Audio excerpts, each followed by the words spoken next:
കുറെ കാലായില്ലേ കാല് താഴോട്ടും തല മേലോട്ടും ആക്കി നടക്കുന്നു. ഒരു മാറ്റം വേണ്ടേ? നടക്കുവോ? അച്ഛനെ അച്ഛാന്ന് വിളിക്കുന്നതിന് പകരം അച്ഛൻ മോനെ അച്ഛാന്ന് വിളിക്കണം. നടക്കുവോ? മാറാൻ പാടില്ലാത്തത് മാറുകയും മാറേണ്ടതൊന്നും മാറാതിരിക്കുകയും ചെയ്യുന്നതാണ് നമ്മുടെ സംസ്കാരം തകരാൻ കാരണം. അച്ഛനമ്മ കുടുംബ ബന്ധങ്ങളും വിവാഹ ബന്ധങ്ങളൊക്കെ മാറാൻ പാടില്ലാത്തതാണ്. അത് സംസ്കാരത്തിന്റെ ആർദ്രതയുടെ ഉറവിടമാണ്. കുടുംബമുണ്ടാവണം. കുട്ടികളുടെ ഹൃദയം വളരുന്നത് കുടുംബം, അച്ഛൻ അമ്മ എന്ന ബന്ധങ്ങളിലൂടെയാണ്, അവരുടെ സ്നേഹപ്രകടനങ്ങളിലൂടെയാണ്, അവരുടെ നാദങ്ങളിലൂടെയാണ്. അത് വേണ്ടേ? അതൊന്നും ഇപ്പൊ ഇല്ല. അതൊന്നും വേണ്ട. എഴുന്നെങ്കിൽ ഒരു പയ്യനെ കണ്ട ഇഷ്ടപ്പെട്ടാൽ, ഏത് പെണ്ണിനെ കണ്ട ഇഷ്ടപ്പെട്ടാൽ എവിടെയെങ്കിലും ഒരു ഫ്ലാറ്റ് എടുക്കുക, വാടകയ്ക്ക് റൂം എടുക്കുക, ഇണചേർന്ന് രമിക്കുക, കുറെ കാലം കഴിഞ്ഞിട്ട് മടുത്താൽ രണ്ടും രണ്ട് ബൈക്ക് പോവുക. അതിലുണ്ടാകുന്ന കുട്ടികൾ ഓന്റെ അച്ഛൻ നോക്കുവോ? ഞാൻ പഞ്ചായത്തിൽ കഴിഞ്ഞ ദിവസം പഞ്ചായത്ത് പ്രസിഡന്റുമാരുടെ മീറ്റിംഗിൽ ഞാൻ പറഞ്ഞു, നിങ്ങൾ അടുത്ത് തന്നെ ലിവിങ് ടുഗദറിലുള്ള അനാഥ കുട്ടികളെ പോറ്റാൻ വേണ്ടി പ്രത്യേക മന്ദിരം ഉണ്ടാക്കേണ്ടി വരും. ഈ കുട്ടികൾക്ക് അച്ഛനമ്മ എന്ന ബന്ധങ്ങളിൽ നിന്നെല്ലാം വിട്ടിട്ട് മൃഗങ്ങളെ പോലെ വളരണമെന്നാണോ പറയുന്നത്? അപ്പോ ഈ പാട്ട് വന്നതിന് ശേഷമാണ് ഈ ഒരു സ്വഭാവം കേരളത്തിലെ കുട്ടികളുടെ ഇടയിൽ വളർന്നത്. അപ്പൊ പാട്ട് വെറും തമാശ പാട്ടാണോ? പാട്ട് തമാശ കളിയാണോ? പാട്ട് നമ്മുടെ പുതിയ തലമുറയെ മെല്ലെ മെല്ലെ അരിച്ചരിച്ച് സ്വാധീനിക്കുന്നുണ്ട്. അതുകൊണ്ട് പാട്ട് ഒരു പ്രധാന ഘടകം തന്നെയാണ്. അതുകൊണ്ട് കട്ടച്ചോര കൊണ്ട് ജ്യൂസ് അടിച്ച് സോഡാ സർബത്ത് എന്ന് പാടിക്കൊണ്ടിരിക്കുന്ന ഇവന്റെ ഉള്ളിൽ അത് ഓർമ്മ വരും. അതിങ്ങനെ അവന്റെ മനസ്സിൽ ഭീകരതയിലേക്ക് മാറിക്കൊണ്ടിരിക്കും. ആ യാതൊരു തർക്കവുമില്ല. ഞാൻ എവിടെയും ബാധിച്ചു ജയിക്കും, അക്കാര്യത്തിൽ എനിക്ക് തർക്കമില്ല. അത് കുട്ടികളെ മനഃശാസ്ത്രപരമായി നെഗറ്റീവിലേക്ക് നയിക്കും. അതുകൊണ്ട് നാദം, നമ്മുടെ കുടുംബത്തിൽ നാദം വേണം. അതുകൊണ്ടാണ് മനസ്സാകുന്ന പത്മതീർത്ഥത്തെ ഉണർത്താൻ വേണ്ടി വയലാർ ആ പാട്ട് എഴുതിയത്.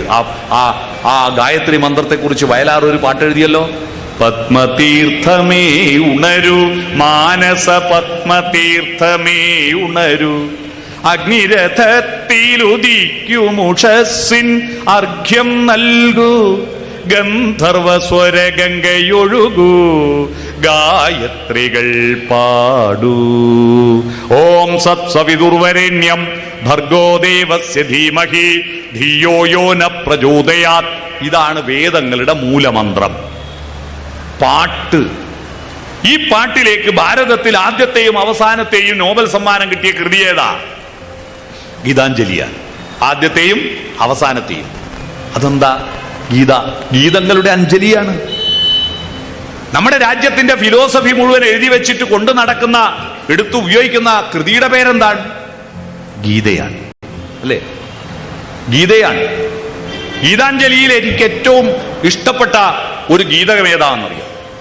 ശബ്ദവും സംഗീതവും തമ്മിലുള്ള ബന്ധത്തെ, ശബ്ദവും സംഗീതത്തെയും ഇത്രയും മനോഹരമായി ഉൾച്ചേർത്തുകൊണ്ട് അവതരിപ്പിച്ച ഒരു വരി ലോകത്തൊരു സാഹിത്യകൃതിയിലും ഞാൻ കണ്ടിട്ടില്ല.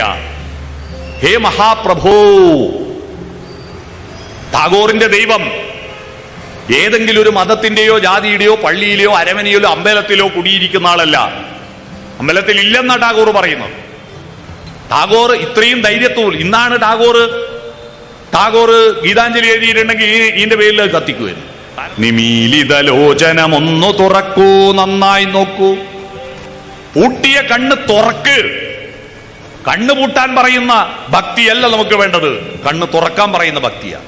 എന്റെ കുടുംബത്തിൽ പണ്ട് കുറെ സ്ത്രീകള്, എന്റെ അമ്മയും എന്റെ ഭാര്യന്റെ അമ്മയും എല്ലാം കൂടി ഗുരുവായൂർ തൊഴാൻ പോകുന്നു. അപ്പൊ എന്റെ മോൻ ചെറിയ മോൻ ഇപ്പം MSc പഠിക്കുക. അപ്പൊ അവനെയും കൂട്ടി അവൻ തിരിച്ചു വന്നിട്ട് എന്നോട് പറഞ്ഞൊരു കാര്യമുണ്ട്. എന്റെ അച്ഛ, ഇനി ജന്മത്തിൽ ഇവരെ കൂട്ടത്തിൽ അമ്പലത്തിൽ പോലും. എന്താ? 4 മണിക്കൂർ ക്യൂ നിന്നിട്ടാണ് നടേന്റെ മുമ്പിലെത്തിയത്. മൊബൈൽ അങ്ങ് കയറ്റാൻ വിടില്ല, അതുകൊണ്ട് ബോറടിച്ച് ചത്തുപോയി. എന്നിട്ട് അവിടെ എത്തിയിട്ട് ഒരു തമാശ കേൾക്കണോ? എന്താ?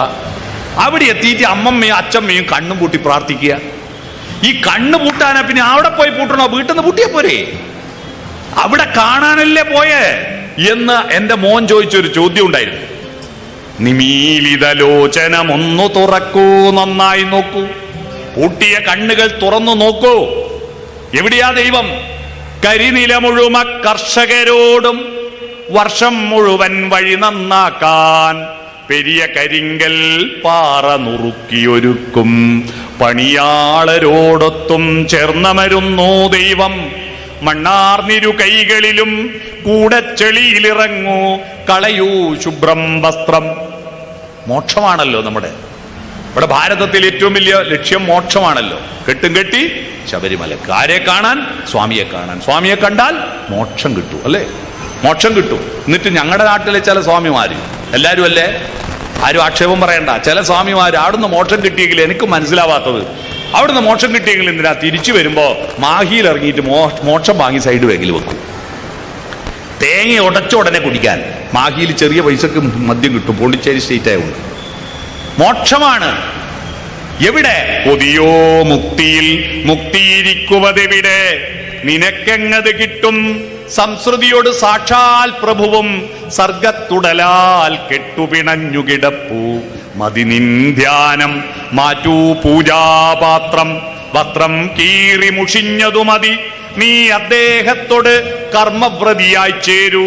വേർപ്പൊഴുകട്ടെ, വേർപ്പൊഴുകട്ടെ, വേർപ്പൊഴുകട്ടെ. അധ്വാനിക്കുന്നവനാ മോക്ഷമെന്ന് പച്ചരെഴുതി വെച്ച ആ കൃതിയാണ് ഗീതാഞ്ജലി. അതിൽ ദൈവമെന്ത്? എവിടെയാണ് ദൈവം? അതിൽ മനോഹരമായിട്ട് ടാഗോർ പറയുകയാണ്, ഹേ മഹാപ്രഭു, അങ്ങയുടെ സംഗീതമാണ്, അങ്ങയുടെ സംഗീതമാണ് അനുഗ്രഹം. പക്ഷേ ആ സംഗീതം പോലെ പാടാൻ ഞാൻ ശ്രമിച്ചിട്ട് പരാജയപ്പെട്ടു പോകുന്നു. എനിക്കതുപോലെ പാടാൻ കഴിയുന്നില്ല. ആ സംഗീതം പോലെ പാടാനാണ് ഓരോ ഗായകനും പരിശ്രമിക്കുന്നത്. ഞാനറിവീല ഭവാന്റെ മോഹനഗാനാലാപന ശൈലീ, നിവൃതം ഞാനതു കേൾപ്പൂ സതതം, നിതാന്ത വിസ്മയശാലീ. ഉദയദ്ഗാന പ്രകാശകലയാൽ ഉജ്വല ശോഭം ഭുവനം. അവിടെയാണ് ഉദയദ്ഗാന പ്രകാശം. ഈ ഉദിച്ചു വരുന്ന, കിഴക്ക് നിന്നും ഉദിക്കുന്ന ആ പ്രകാശം ഒരു ഗാനമാണ്. സംഗീതത്തെയും പ്രകാശത്തെയും കൂട്ടിച്ചേർക്കുന്ന ഒരത്ഭുത രസതന്ത്രമാണ് ആ കാവ്യത്തിൽ, ആ ഗീതകത്തിൽ പറയുന്നത്. ഉദയദ്ഗാന പ്രകാശകലയാൽ ഉജ്വല ശോഭം ഭുവനം, അലതല്ലീടുകയാണധിഗഗനം, വായുവിലീശ്വരചലനം. അലിയിക്കുന്നോ ശിലകളെ ഈശ്വരഗംഗാസരഭസഗമനം. പാടണമെന്നുണ്ടീ രാഗത്തിൽ, പാടാൻ സ്വരമില്ലല്ലോ. പറയണമെന്നുണ്ടെന്നാൽ അതിനൊരു പദം വരുന്നീലല്ലോ. പ്രാണനുറക്കെ കേണീടുന്നു പ്രഭോ. അതിലേറ്റവും എനിക്ക് രോമാഞ്ചമുണ്ടാക്കിയ വരികയാണത്. പ്രാണനുറക്കെ കേണീടുന്നു പ്രഭോ. പരാജിത നിലയിൽ നാദത്തിൽ ദൈവത്തെ ഉണർത്തുകയാണ്. മദീനയിൽ മുഴുവൻ മനുഷ്യർക്കും ഭ്രാന്തളകുന്ന ഒരു ദിവസം ഉണ്ടാകുമായിരുന്നു, മനഃശാസ്ത്രജ്ഞന്മാർ പറയുന്നു. സ്വല്ലല്ലാഹു അലൈഹി വസല്ലം മുഹമ്മദ് മുസ്തഫ നബി തങ്ങൾ ഈ ലോകത്തുനിന്ന് ഇഹലോകവാസം വെടിഞ്ഞ ദിവസം അദ്ദേഹം പോയി എന്ന വാർത്ത അറിഞ്ഞിട്ട് മദീനയിൽ ആരും പ്രതികരിക്കുന്നില്ല, പൊട്ടിക്കരയുന്നില്ല. കാരണം അവർ സ്തംഭിച്ചുപോയി. അവർക്കൊന്നും പറയാൻ കിട്ടുന്നില്ല. അവരെല്ലാം മാനസിക രോഗികളാകുമായിരുന്നു. സങ്കടം വന്നാൽ ഒന്ന് കരയണ്ടേ? ഈ മരിച്ച വീട്ടിൽ പോയിട്ട് കരയല്ലേ കരയല്ലേ എന്ന് പറയുന്ന ഭീകരന്മാരെ കാണുമ്പോൾ അടി കൊടുക്കണം അവർക്ക്. പിന്നെ എപ്പ കരയാ? ജനിച്ചാലോ? മരിച്ച വീട്ടിൽ പോയിട്ട് ബന്ധുക്കളെ പോയിട്ട് കരയല്ല മോനെ, ഇത് കരയണ്ടെന്ന്. കരയേണ്ട സമയത്ത് കരയണം, ചിരിക്കേണ്ട സമയത്ത് ചിരിക്കുകയും വേണം. വേണ്ടേ? ചിരിക്കേണ്ട സമയത്ത് ചിരിക്കണ്ടേ? അതാണ്. കഴിഞ്ഞ ഒക്ടോബർ 1 എന്റെ നാട്ടിലൊരു സ്കൂളിൽ വയോജന സംഗമം നടത്തി. അപ്പൂപ്പൻ, അമ്മൂമ്മ, ഗ്രാൻഡ് ഫാദർ, ഗ്രാൻഡ് മദർ സംഗമം. ഭയങ്കര ആള്. ഈ പ്രായമുള്ള മനുഷ്യർക്ക് മക്കൾ പഠിക്കുന്ന സ്കൂളൊന്ന് പോകാൻ കിട്ടിയ ചാൻസിന് എല്ലാരും വന്നു. രക്ഷിതാക്കളെ വിളിച്ചാൽ ഇത്ര ആള് വരില്ല. എല്ലാരും വന്നിട്ട് അധ്യക്ഷ പ്രസംഗം നടത്തുക ബിന്ദു ടീച്ചർ പറഞ്ഞു, വയോജനങ്ങളെ സ്നേഹിക്കണം, സഹായിക്കണം, പരിഗണിക്കണം എന്ന് പറയുന്ന കൂട്ടത്തിൽ ടീച്ചർ പറഞ്ഞൊരു വാക്ക്, സ്ഥിരം കേൾക്കുന്ന ക്ലീശ ഒരു ഉദാഹരണമില്ലേ? പഴുത്ത പ്ലാവിലെ വീഴുമ്പോ പച്ചപ്ലാവിലെ ചിരിക്കും. പക്ഷെ ഈ പച്ചപ്ലാവിൽ ഓർക്കണം, നീ ഇതുപോലൊരു കാലം പഴുത്തു വീഴുമെന്ന്. കുട്ടികളോട് പറഞ്ഞപ്പോൾ ഒരു പയ്യൻ എഴുന്നേറ്റ് ഒരു ചോദ്യം, ടീച്ചറെ ഒരു സംശയം. എന്താ? ഈ പഴുത്ത പ്ലാവിലെ വീഴുമ്പോൾ പച്ചപ്ലാവിലെ ചിരിക്കാതിരുന്ന പഴുക്കാണ്ടിരിക്കുവോ? എന്തായാലും പഴുക്കൂലേ, പിന്നെ ചിരിക്കുന്നില്ലേ നല്ലല്ലേ? ചിരിക്കേണ്ടടുത്ത് ചിരിക്കാനും കരയേണ്ടടുത്ത് കരയണ്ടേ? കരയണം, കരയേണ്ടടുത്ത് കരയണം. മരണ വീട്ടിൽ കരയണം. പിന്നെ അവിടെ കരയരുതെന്ന് പറയുന്നത് തെറ്റാണ്. എല്ലാവരും കരഞ്ഞെങ്കിൽ അവിടെ എല്ലാവർക്കും ആശ്വാസമാവും. കണ്ണുനീരായി പുറത്തേക്ക് കളയണ്ടേ? നമ്മുടെ മതം വികാര വിരേചനമാണ്, കഥാർസിസ് ആണ് കലയുടെ ലക്ഷ്യമെന്ന് അരിസ്റ്റോട്ടിൽ പറഞ്ഞതാണ്. കേൾക്കണം, കരയണം. രമണൻ വായിച്ചിട്ട് കരഞ്ഞിട്ടാണ് കേരളത്തിലെ പ്രണയികളുടെയൊക്കെ സങ്കടങ്ങൾ, ആത്മഹത്യകൾ, ഇടപ്പള്ളി രാഘവൻ പിള്ളയുടെ ആത്മഹത്യ, ആ ആത്മഹത്യയുടെ കഥ കേട്ടിട്ട് കേരളത്തിൽ ആയിരക്കണക്കിന് യുവാക്കൾ ആത്മഹത്യ ചെയ്യാതിരുന്നിട്ടുണ്ട്. അറിയണം, ആത്മഹത്യയുടെ കഥ കേട്ടിട്ട്. രമണൻ മരിച്ചത് കണ്ടിട്ട് ആരും മരിച്ചിട്ടില്ല. രമണൻ വായിച്ച കഥകൾ കേട്ടിട്ട് കരളുരുകി കരളുരുകി കരയരുതെന്നാരും എന്ന് പറഞ്ഞിട്ട് കരഞ്ഞു എല്ലാവരും. എല്ലാരും കരഞ്ഞത് കൊണ്ട് ദുഃഖങ്ങൾ, പ്രണയിനി ചതിച്ചതിന്റെ ദുഃഖങ്ങളെല്ലാം കരഞ്ഞു തീർത്ത കാമുകന്മാർക്ക് വികാര വിരേചനം നടത്തുമ്പോ പ്രശാന്തതയിൽ അവർക്ക് ആശ്വസിക്കാൻ പറ്റി. കരഞ്ഞെന്നെ തീർക്കണം, കരഞ്ഞു തീർക്കണം. നമ്മുടെ ഉള്ളിലുള്ള മതം പുറത്തേക്ക് ഒഴുക്കാൻ വേണ്ടി പ്രകൃതി കണ്ടെത്തിയിരിക്കുന്ന സൂത്രമാണ് കണ്ണുനീരായിട്ട് അത് ഒഴുക്കി. അഡ്രിനാലിൻ ദ്രാവകം തലയിലേക്ക് എരച്ചു കയറുമ്പോഴാണ് നമുക്ക് വികാരങ്ങൾ ഉണ്ടാവുക. ആ ദ്രാവകം പുറത്തേക്ക് കളയാൻ വേണ്ടി കൊടുത്തിരിക്കുന്ന ഒരു പ്രകൃതിദത്തമായ റെമഡിയാണ് കണ്ണീരായിട്ട് ഒഴുക്കുക എന്ന് പറയുന്നത്. അതുകൊണ്ട് കരയണം. കരയാതിരിക്കുന്ന പുരുഷന്മാർക്ക് അറ്റാക്ക് കൂടുതൽ കാരണം അവർ കരയാൻ മടിച്ചിട്ടാണ്. കരയണം. സ്ത്രീകൾക്ക് അറ്റാക്ക് കുറയാൻ കാരണം കരയാനുള്ള ഒരു ചാൻസും കളയാറില്ല എന്നതുകൊണ്ടാണ്. എൻ്റെ നാട്ടിലൊക്കെ 5 ട്രിപ്പൊക്കെ കരയും ഒരു മരിച്ച വീട്ടിലെ സ്ത്രീകൾ. മരിച്ച ഉടനെ കരഞ്ഞ് സമാധാനമായി ഇരുന്ന് കുറച്ച് കഴിഞ്ഞ് കട്ടൻ കാപ്പിയൊക്കെ കുടിച്ചിരിക്കുമ്പോഴാണ് അനിയത്തി വരിക. അനിയത്തി വരുമ്പോൾ കരയുമ്പോൾ ഒന്നിച്ച് കരഞ്ഞു കൊടുക്കണ്ടേ? കുറച്ചു നേരം. കുറച്ച് കഴിഞ്ഞ് സഹോദരൻ വന്ന് അവനെ കാണുമ്പോൾ ഒന്ന് കരഞ്ഞ്, കുളിപ്പിക്കാൻ എടുക്കുമ്പോൾ ഒരു കരച്ചൽ, കുഴിയിലേക്ക് എടുക്കുമ്പോൾ ഒരു കരച്ചൽ. 5 ട്രിപ്പായി. പുരുഷന്മാര് സങ്കടം വന്നാൽ കരഞ്ഞ ഡീസന്റ് പോയി പോന്ന് കരുതിയിട്ട് സങ്കടം വരാൻ ഒറ്റ മാർഗേ ഉള്ളൂ, കണ്ണുനീര് ഒഴുക്കുക. പക്ഷെ സിട്ടിയിൽ പറ്റിയ ഒരു അബദ്ധം, കണ്ണിനും മൂക്കിനും കൂടി ഒരു ഗേറ്റേ ഉള്ളൂ. കണ്ണിന്റെ ഗേറ്റ് തുറക്കുമ്പോൾ ഓട്ടോമാറ്റിക്കായി മൂക്കിലൂടെ വെള്ളം വരും. അപ്പൊ ഈ ശബ്ദം കേട്ടിട്ടാണ് കരയുന്ന അടുത്തുള്ള ആൾ അറിയാം. അപ്പൊ പഞ്ചായത്ത് പ്രസിഡന്റ് വിചാരിക്കും ഞാൻ കരഞ്ഞാൽ ഡീസന്റ് പോയി പോയില്ലേ. അതുകൊണ്ട് ആണുങ്ങൾ സങ്കടം വന്നാൽ വിഴുങ്ങും, നെഞ്ചു കെട്ടി ചത്തുപോകും. മദീന നിവാസികൾ എല്ലാവർക്കും ഭ്രാന്തളകുമ്പോഴാണ് ഒരു നാദമുണ്ടായത്. നബി തിരുമേനിയുടെ കറുത്ത വംശത്തിൽപ്പെട്ട കാപ്പിരിയായിരിക്കുന്ന ഒരു ശിഷ്യനുണ്ട്. അവന്റെ പേര് ബിലാൽ എന്നാണ്. ബിലാൽ അവിടെ പള്ളിയിൽ കയറിയിട്ട് നടത്തിയ ബാങ്ക് വിളി ചരിത്ര ബാങ്ക് വിളിയാണ്. ആ ബാങ്ക് അന്ന് മുതലാണ് ഈ സങ്കടകരമായ, എവിടെ പോയാലും ഉള്ളൊരു വളരെ ദയനീയമായ ഒരു ബാങ്ക് വിളിയില്ലേ, അവിടെയാണ് ആദ്യം ആ ബാങ്ക് വിളി. ആ ബാങ്ക് വിളി കേട്ടിട്ട് മദീന നിവാസികൾ മുഴുവൻ കരഞ്ഞു. പൊട്ടിക്കരഞ്ഞില്ലായിരുന്നുവെങ്കിൽ അവർക്കൊക്കെ മാനസിക രോഗം വരുമായിരുന്നു. ഇതിനെക്കുറിച്ചൊരു പാട്ടുണ്ട് മലയാള സിനിമയിൽ.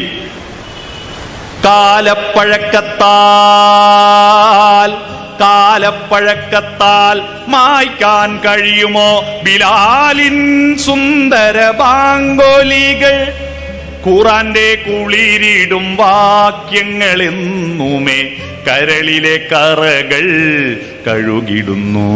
1000 കാതം അകലയാണെങ്കിലും എന്ന പാട്ടിലെ വരിയാണ്.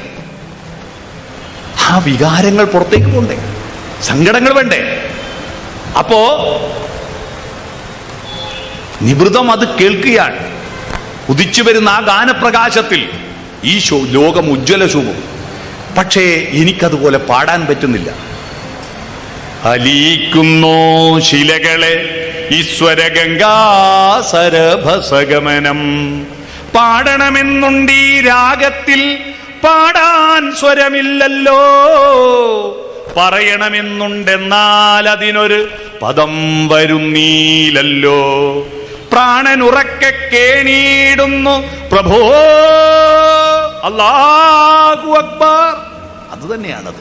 പ്രഭോ പരാജിത നിലയിൽ നിബദ്ധനിഹ ഞാൻ നിൻ ഗാനത്തിൻ നിരന്തമാകിയ വലയിൽ. അറ്റമില്ലാത്ത ആ സംഗീതത്തിന്റെ വലയിൽ, നാദപ്രപഞ്ചത്തിൽ ഞാനും ഒരു കണ്ണിയാണ്. അതിൽ മാത്രം ഞാൻ ആശ്വസിക്കുന്നു. നിന്റെ നാദത്തിൽ ഞാനും ഒരു കണ്ണിയാൻ. ചെവി കൊണ്ട് കേൾക്കുന്നു, ലോകത്തോട് ശബ്ദത്തിലൂടെ പ്രതികരിക്കുന്നു. കണ്ണിന്റെ പ്രകാശം ഏറ്റുവാങ്ങുന്നു, കണ്ണിന്റെ പ്രകാശം തിരിച്ചു കൊടുക്കുന്നു. കാതും കണ്ണും ഒന്നായി വരുന്ന ആ ഉദയഗാന പ്രകാശം, ആ പ്രകാശത്തെ കുറിച്ചാണ് ഗീതാഞ്ജലിയിൽ പറഞ്ഞിരിക്കുന്നത്. നാദവും നമ്മുടെ സംസ്കാരവും തമ്മിൽ വലിയ ബന്ധമുണ്ട്. മലയാള ഭാഷ ഉത്ഭവിച്ചത് എവിടെയാ? മലയാള ഭാഷ നമുക്ക് ഈ രാമനെയും കൃഷ്ണനെയും ഒക്കെ എവിടുന്ന് കിട്ടി? എവിടുന്ന് കിട്ടി? രാമനും കൃഷ്ണനും ഇവിടെ വന്നിട്ട് പറഞ്ഞു തന്നോ? ഇല്ല. ശ്രീരാമകവിയുടെ ഇരാമചരിതം പാട്ടാണ്. ദ്രവിഡ സംഘാതാക്ഷര നിബദ്ധം യദുകമോന വൃത്തവിശേഷയുക്തം പാട്ട്. പാട്ടിന്റെ ലക്ഷണം ലീലാതിലകം. ആ പാട്ടുകളാണ്. പാട്ടില്ലായിരുന്നുവെങ്കിൽ ഈ കേരളത്തിൽ രാമനെ അറിയില്ല. പാട്ടില്ലായിരുന്നെങ്കിൽ അറിയില്ല. നൃത്തവും കലയും ഉണ്ടായപ്പോഴാണ് മണിപ്രവാളം ഉണ്ടായത്, അല്ലേ? ഈ പാട്ടുകളിൽ പാടി നൃത്തം ചെയ്തപ്പോഴാണ് സംസ്കൃത ഭാഷ. ഇവിടെയുള്ള തമിഴ്, നമ്മളെല്ലാം ഇവിടെ തമിഴാ, പഴന്തമിഴായിരുന്നല്ലോ. ഇവിടെ അറിയില്ല. നമ്മുടെ തമിഴ് അവർക്കും മനസ്സിലാവുന്നില്ല. അങ്ങനെയാണ് അങ്ങ് ഒഡീസയിൽ നിന്നും ബീഹാറിൽ നിന്നെല്ലാം കുറച്ച് നൃത്തക്കാരികളെ കൊണ്ടുവന്നു, ഭരതനാട്യക്കാരികളെ കൊണ്ടുവന്നിട്ട് കുത്തമ്പലങ്ങൾ ഉണ്ടാക്കിയിട്ട് അവിടെ നൃത്തം ചെയ്യാൻ ആരംഭിച്ചത്. നൃത്തം കണ്ടപ്പോ ആളുകൾ പോയപ്പോ ആ നൃത്തക്കാരികൾ ഈ ബ്രാഹ്മണരുടെ വേശ്യകളായി മാറി, ദേവദാസികൾ കൂത്തച്ചിമാരായി മാറി. അങ്ങനെ എന്റെ നാട്ടിലൊക്കെ ദേഷ്യം വന്നാല് ചില സ്ത്രീകളെ വിളിക്കും, എന്താ കൂത്തച്ചി മോളേൻ? കൂത്തച്ചി എന്ന് പറഞ്ഞാൽ വേശ്യ എന്നർത്ഥം. കൂത്താടുന്ന അച്ചിമാർ വേശ്യകളായി മാറി. ആ വേശ്യാ തരുണികളെ പ്രാപിക്കുവാൻ വേണ്ടിയിട്ട് പോകുന്ന ആളുകളുടെ ക്യൂ നിൽക്കുമ്പോഴുള്ള ചുടുനെടുവീർപ്പുകളിൽ നിന്നാണ് മലയാള ഭാഷ ഉണ്ടായത്. സംസ്കൃതവും തമിഴും കൂട്ടിക്കലർന്നിട്ട് ആദ്യത്തെ മണിപ്രവാള സാഹിത്യകൃതികൾ ഉണ്ണിയച്ചി ചരിതം, ഉണ്ണിയാടി ചരിതം, ഉണ്ണിച്ചിരുദേവി ചരിതം, വൈശിക തന്ത്രം, ചന്ദ്രോത്സവം. ഇതൊരു വലിയ തന്ത്രമായിരുന്നു. എന്ന് പറഞ്ഞാൽ കുറച്ച് സെക്സ് കൂട്ടിയാൽ ആളുകൾ ഇത് ആകർഷിക്കും എന്ന് പറഞ്ഞാൽ ഉണ്ണിയച്ചി, ഉണ്ണിയാടി, ഉണ്ണിച്ചിരുദേവി എന്നൊക്കെ പറഞ്ഞാൽ അന്നത്തെ സൂപ്പർ വേശ്യ സ്ത്രീകളാ. അവരുടെ അംഗോപാംഗ വർണ്ണനകളും അവരുടെ കാമലീലകളും വർണ്ണിക്കുന്നതാണ് ഈ കൃതികൾ. വൈശിക തന്ത്രം എന്ന് പറയുന്നത് മുത്തശ്ശിയായിരിക്കുന്ന ഒരു പഴയ ഓൾഡ് വേശ്യ കൊച്ചുമകൾക്ക് വേശ്യാവൃത്തിയുടെ ബാലപാഠങ്ങൾ പറഞ്ഞു കൊടുക്കുന്ന വൈശിക തന്ത്രം. ചന്ദ്രോത്സവം ഗന്ധർവനും ഒരു ദേവദാസി സ്ത്രീയും തമ്മിലുള്ള കാമലീലകളുടെ വർണ്ണനയാണ്. ഇത് കാണുമ്പോ എങ്ങനെയെങ്കിലും പഠിക്കണം തോന്നുമല്ലോ. അനുഭവമുണ്ട്. ഞാൻ ഇതിനെപ്പറ്റി പറഞ്ഞിട്ട് ഇത് സ്കൂളൊന്നും പഠിപ്പിക്കൂലല്ലോ. കാരണം ഇത് സംഭവം സർട്ടിഫിക്കറ്റ് ആണ്. അതുകൊണ്ട് സ്കൂൾ പഠിപ്പിക്കൂല, കോളേജിൽ നിന്ന് പഠിപ്പിക്കൂ. ഞാനിതൊരു സ്ഥലത്ത് നിന്ന് പ്രസംഗിച്ചിട്ട് പുറത്തിറങ്ങിയപ്പോ 2 ചെറുപ്പക്കാർ സ്വകാര്യം എന്നെ വിളിച്ചു കൊണ്ടുപോയിട്ട് ചോദിച്ചു, ആ പുസ്തകം എഴുതിയാ കിട്ടുവന്ന്. കാരണം ഇത് സംഭവം അറിയുന്നത്, അല്ലേ? ആ താല്പര്യം ജനിപ്പിക്കാൻ വേണ്ടിയിട്ട് പാടി നൃത്തം ചെയ്യുന്ന കൂത്തമ്പലങ്ങളിൽ അവിടെ കുറെ നാട്ടുകാർ വന്നു. ഇവരും കൂടി വന്നപ്പോ അവിടെ ചേർന്നിട്ട് കണ്ടിട്ടും കേട്ടിട്ടുമാണ് ഒരു വെങ്കല ഭാഷയുണ്ടായത്. മണി സംസ്കൃതം രത്നം, പ്രവാളം പവിഴം. മണിപ്രവാളം സംസ്കൃത ഭാഷയും ഇവിടുത്തെ കേരള ഭാഷ, കേരളമൊന്നും ഇല്ല അന്ന്, ഇവിടുത്തെ തമിഴിന്റെ ഒരു രൂപം, ഇത് ചേർന്നിട്ടുണ്ടായ മണിപ്രവാളമാണ് ആദ്യത്തെ ട്രാൻസ്ഫോർമേഷൻ. സംസ്കൃതവും തമിഴിൽ നിന്ന് മാറിയിട്ട് മലയാളത്തിലേക്കുള്ള മാറ്റം കലയിലൂടെയാണ്, വികാരങ്ങളിലൂടെയാണ്. അങ്ങനെ സൃഷ്ടിച്ചു. അതിനെയാണ് പിന്നീട് സംസ്കാരം. അതോടുകൂടി പക്ഷേ സാംസ്കാരികമായി നമ്മൾ തകർന്ന് തരിപ്പണമായി. വേശ്യാ തരുണികളുടെ പുറകെ നടക്കലാണ് കേരള സംസ്കാരം എന്നൊരു ധാരണ വരികയും മലയാള ഭാഷയ്ക്ക് ശീലാവതി മലയാളം എന്നൊരു പേര് വരികയും ചെയ്തു. എന്ന് പറഞ്ഞാൽ പെൺമലയാളം എന്ന് ഒരു പേര് വരികയും ചെയ്തു. അപ്പൊ അതിൽ നിന്ന് ആധ്യാത്മിക ദർശനങ്ങളിലേക്ക് ഇവിടെ കൊണ്ടുവന്നത് ശ്രീരാമകവിയുടെ ഊഴിയിൽ ചെറിയവർക്ക് തിരിയാൻ വേണ്ടിയിട്ടാണ്. സാധാരണ മനുഷ്യർക്ക് മനസ്സിലാവുന്ന ഭാഷയിൽ ഇരാമചരിതം പാട്ടുണ്ടായത്. ഇരാമൻ എന്ന് പറയാൻ കാരണം ദ്രാവിഡ അക്ഷരമാല, തമിഴ് അക്ഷരമാലയാ. യാരാലാവ എന്നതിന് ഇരാമൻ, ഇലങ്ക എന്നൊക്കെയാ പറയാ. ഈ കൂട്ടിയിട്ടേ പറയൂ. അങ്ങനെ ഇരാമചരിതം. ശ്രീരാമൻ ശാഷാസാഹ എന്ന സംസ്കൃത അക്ഷരമാലയില്ലാത്തതുകൊണ്ടാണ് ശ്രീരാമൻ എന്ന് പറഞ്ഞത്. ശ്രീരാമന് ശ്രീരാമൻ എന്ന് പേര് വന്നത്. അങ്ങനെ ശ്രീരാമകവിയുടെ ഇരാമചരിതം പാട്ട്. അത് കഴിഞ്ഞിട്ടോ കൃഷ്ണനെ അറിഞ്ഞത് എങ്ങനെയാ? കൃഷ്ണപ്പാട്ട്. പിന്നെയോ ആധ്യാത്മിക ദർശനങ്ങൾ അറിഞ്ഞത് എങ്ങനെയാ? കിളിപ്പാട്ട്. ഈ പാട്ട് കിളിയുമായിട്ട്, ഈ കിളി നമ്മുടെ മലയാള ഭാഷയുടെ വളർച്ചയിൽ ഒരു പ്രധാനപ്പെട്ട പങ്കാണല്ലോ കിളി. ഈശ്വരൻ തന്ന നിധിയോ പരമേശ്വരി എന്തും കിളിയോ. പാർവതിയുടെ തോളത്തൊരു കിളിയുണ്ടെന്നാ ശിവൻ പാർവതിയോട് ഈ കഥ പറഞ്ഞു കൊടുത്ത. ഈ ശിവനെ കൊണ്ട് പാർവതിയോട് കഥ പറഞ്ഞു കൊടുക്കാൻ കാരണം ശൈവ വൈഷ്ണവ സംഘടനകളായിരുന്നു. ഭാരതത്തിൽ വലിയ സംഘടനകൾ നടന്നിട്ടുണ്ട്. ഒരു വേള ദേവാസുര യുദ്ധങ്ങൾ പോലും ശൈവരും വൈഷ്ണവരും തമ്മിലാണ്. കാരണം രാവണൻ ഉഗ്രൻ ശൈവനാ. രാവണകൃത ശിവസ്തോത്രമുണ്ടല്ലോ, രാവണകൃത ശിവസ്തോത്രമാണ് ബാഹുബലി സിനിമയിൽ. ആ വലിയ ശിവലിംഗം എടുത്തിട്ട് ബാഹുബലി പോകുമ്പോൾ ഉള്ള പാട്ട് കേട്ടിട്ടുണ്ടോ? വലിയ ബീജിയം വെച്ചിട്ടുള്ള ജടാകടാഹസംഭ്രമ ഭ്രമം നിലിംബ നിർജരി വിലോലവി ജീവല്ലരി വിശാലമാന മൂർധനി എന്നത് രാവണൻ എഴുതിയെന്നാ പറയപ്പെടുന്നത്. കാരണം രാവണന്റെ കൈ ഈ കൈലാസത്തിന്റെ അടി കുടുങ്ങിപ്പോയപ്പോ രക്ഷപ്പെടാൻ വേണ്ടിയിട്ട് ശിവനെ സ്തുതിച്ചതാണ് ഈ മന്ത്രം ഉണ്ടായെന്നൊക്കെ പറയുന്നു. ഞാൻ പറഞ്ഞു വന്നത് രാവണൻ നല്ല ശൈവനാ. ശൈവ വൈഷ്ണവ സംഘടനമാണ് രാമരാവണ യുദ്ധം എന്ന് വേണമെങ്കിൽ പറയാം. അപ്പോ ഈ സംഘടനത്തെ സമന്വയിക്കാൻ വേണ്ടിയിട്ടാണ് വൈഷ്ണവ കഥയായിരിക്കുന്ന രാമായണത്തെ ഉമാമഹേശ്വര സംവാദമാക്കി കൊണ്ടുവന്നത്. ഇവര് സമന്വയം ഉണ്ടാക്കാനാണ്. അത് ശിവൻ പറഞ്ഞ കഥയാണ്. ഇപ്പൊ നമ്മള് ദിലീപിന്റെ സിനിമയാവട്ടെ, പൃഥ്വിരാജിന്റെ സിനിമയാവട്ടെ, ആദ്യം തന്നെ മോഹൻലാൽ, താങ്ക്സ് ടു മോഹൻലാൽ എന്ന് കാണിക്കുന്നതിനാ, മോഹൻലാലിന്റെ ഫാൻസിനെ ആകർഷിക്കാൻ വേണ്ടി. അതുപോലെയാണ് ഉമാമഹേശ്വര സംവാദം ഉണ്ടാക്കിയിട്ട് ശൈവരും വായിക്കട്ടെ എന്ന് കരുതിയിട്ടാണ് അങ്ങനെ ഉണ്ടാക്കിയത്. ശൈവരും വായിക്കട്ടെ, അങ്ങനെ വായിച്ചു. അപ്പൊ ശിവ അങ്ങനെയാണ് ഈ കിളി കേട്ടത്. കിളി തുഞ്ചൻ പറമ്പിൽ വന്നിട്ട് എഴുത്തച്ഛനോട് പറഞ്ഞു. എഴുത്തച്ഛൻ കേട്ടിട്ട് നമ്മളോട് പറഞ്ഞു 4 റിപ്പോർട്ടർ സ്പീച്ചാണ്. 4 റിപ്പോർട്ടർ സ്പീച്ചാണ് രാമായണം അല്ലേ? ഒരാൾ മറ്റൊരാൾ പറയുന്നത് വേറൊരാൾ കേട്ട് വേറെ മൂന്നാമത്തെ ആളോട് പറഞ്ഞു, അയാൾ നമ്മളോട് പറയുന്നു, 4ാമത്തെ ആളാണ് നമ്മൾ. Reporter speech. ആ കിളി എന്താണ്? ഈ കിളി കിളിപ്പാട്ടെന്ന് പറയുന്നത് എന്താ? സംസ്കൃത ശ്ലോകങ്ങളുടെ ഛന്ദസ്സുകളിൽ നിന്ന് നമ്മുടെ നാടിന്റെ സ്വന്തം നാടോടി ഗാനങ്ങളുടെ ഈണങ്ങളിലേക്ക്, താളങ്ങളിലേക്ക്, വൃത്തത്തിലേക്ക് കൊണ്ടുവന്നതാണ് കിളിപ്പാട്ട്. കേക, കാകളി, കളകാഞ്ചി തുടങ്ങിയ വൃത്തങ്ങളിലേക്ക് ആധ്യാത്മിക ദർശനങ്ങൾ, ശ്രദ്ധര, കുസുമമഞ്ജരി അല്ലെ, ശാർദൂല വിക്രീഡിതം തുടങ്ങിയ കട്ടുകട്ടിയായിരിക്കുന്ന ശ്ലോകങ്ങൾ ചൊല്ലി പറയുന്നതിൻ്റെ ഇടയിൽ, അതിൻ്റെ ഇടയിൽ സാധാരണ മനുഷ്യർക്ക് മനസ്സിലാവുന്ന ഭാഷയിൽ സംസ്കൃത ശ്ലോകങ്ങൾക്ക് പകരം താരിൽ തന്വീ കടാക്ഷഞ്ചല മധുപകുലാരാമ രാമാജനാനാം നീരിൽ താർബാണ വൈരാകര നികര തമോ മണ്ഡലീ ചണ്ഡഭാനോ നേരത്താതെന്നും നീയം തൊടുകുറികളയാതെന്നും ഏഷാ കുളിക്കും നേരത്തിന്നിപ്പുറം വിക്രമ നൃവരധരാഹന്ത കൽപ്പന്തതോയേ എന്ന് കാക്കശ്ശേരി ശ്ലോകം ചൊല്ലുമ്പോ ഉദ്ദണ്ണ ശാസ്ത്രികൾക്ക് ആ ഹന്ത എന്ന പ്രയോഗം കേട്ടിട്ട് അന്തഹന്തക്കിന്തപ്പട്ട് എന്ന് പറഞ്ഞിട്ട് പട്ടും വളയും കൊടുത്ത കഥയെല്ലാം കേരള ചരിത്രത്തിൽ രേഖപ്പെടുത്തി വെച്ചിട്ടുണ്ട് സാമൂതിരിയുടെ സദസ്സിൽ. ഇത്തരത്തിലുള്ള ശ്ലോകങ്ങളിൽ നിന്ന് മോചിപ്പിച്ചിട്ട്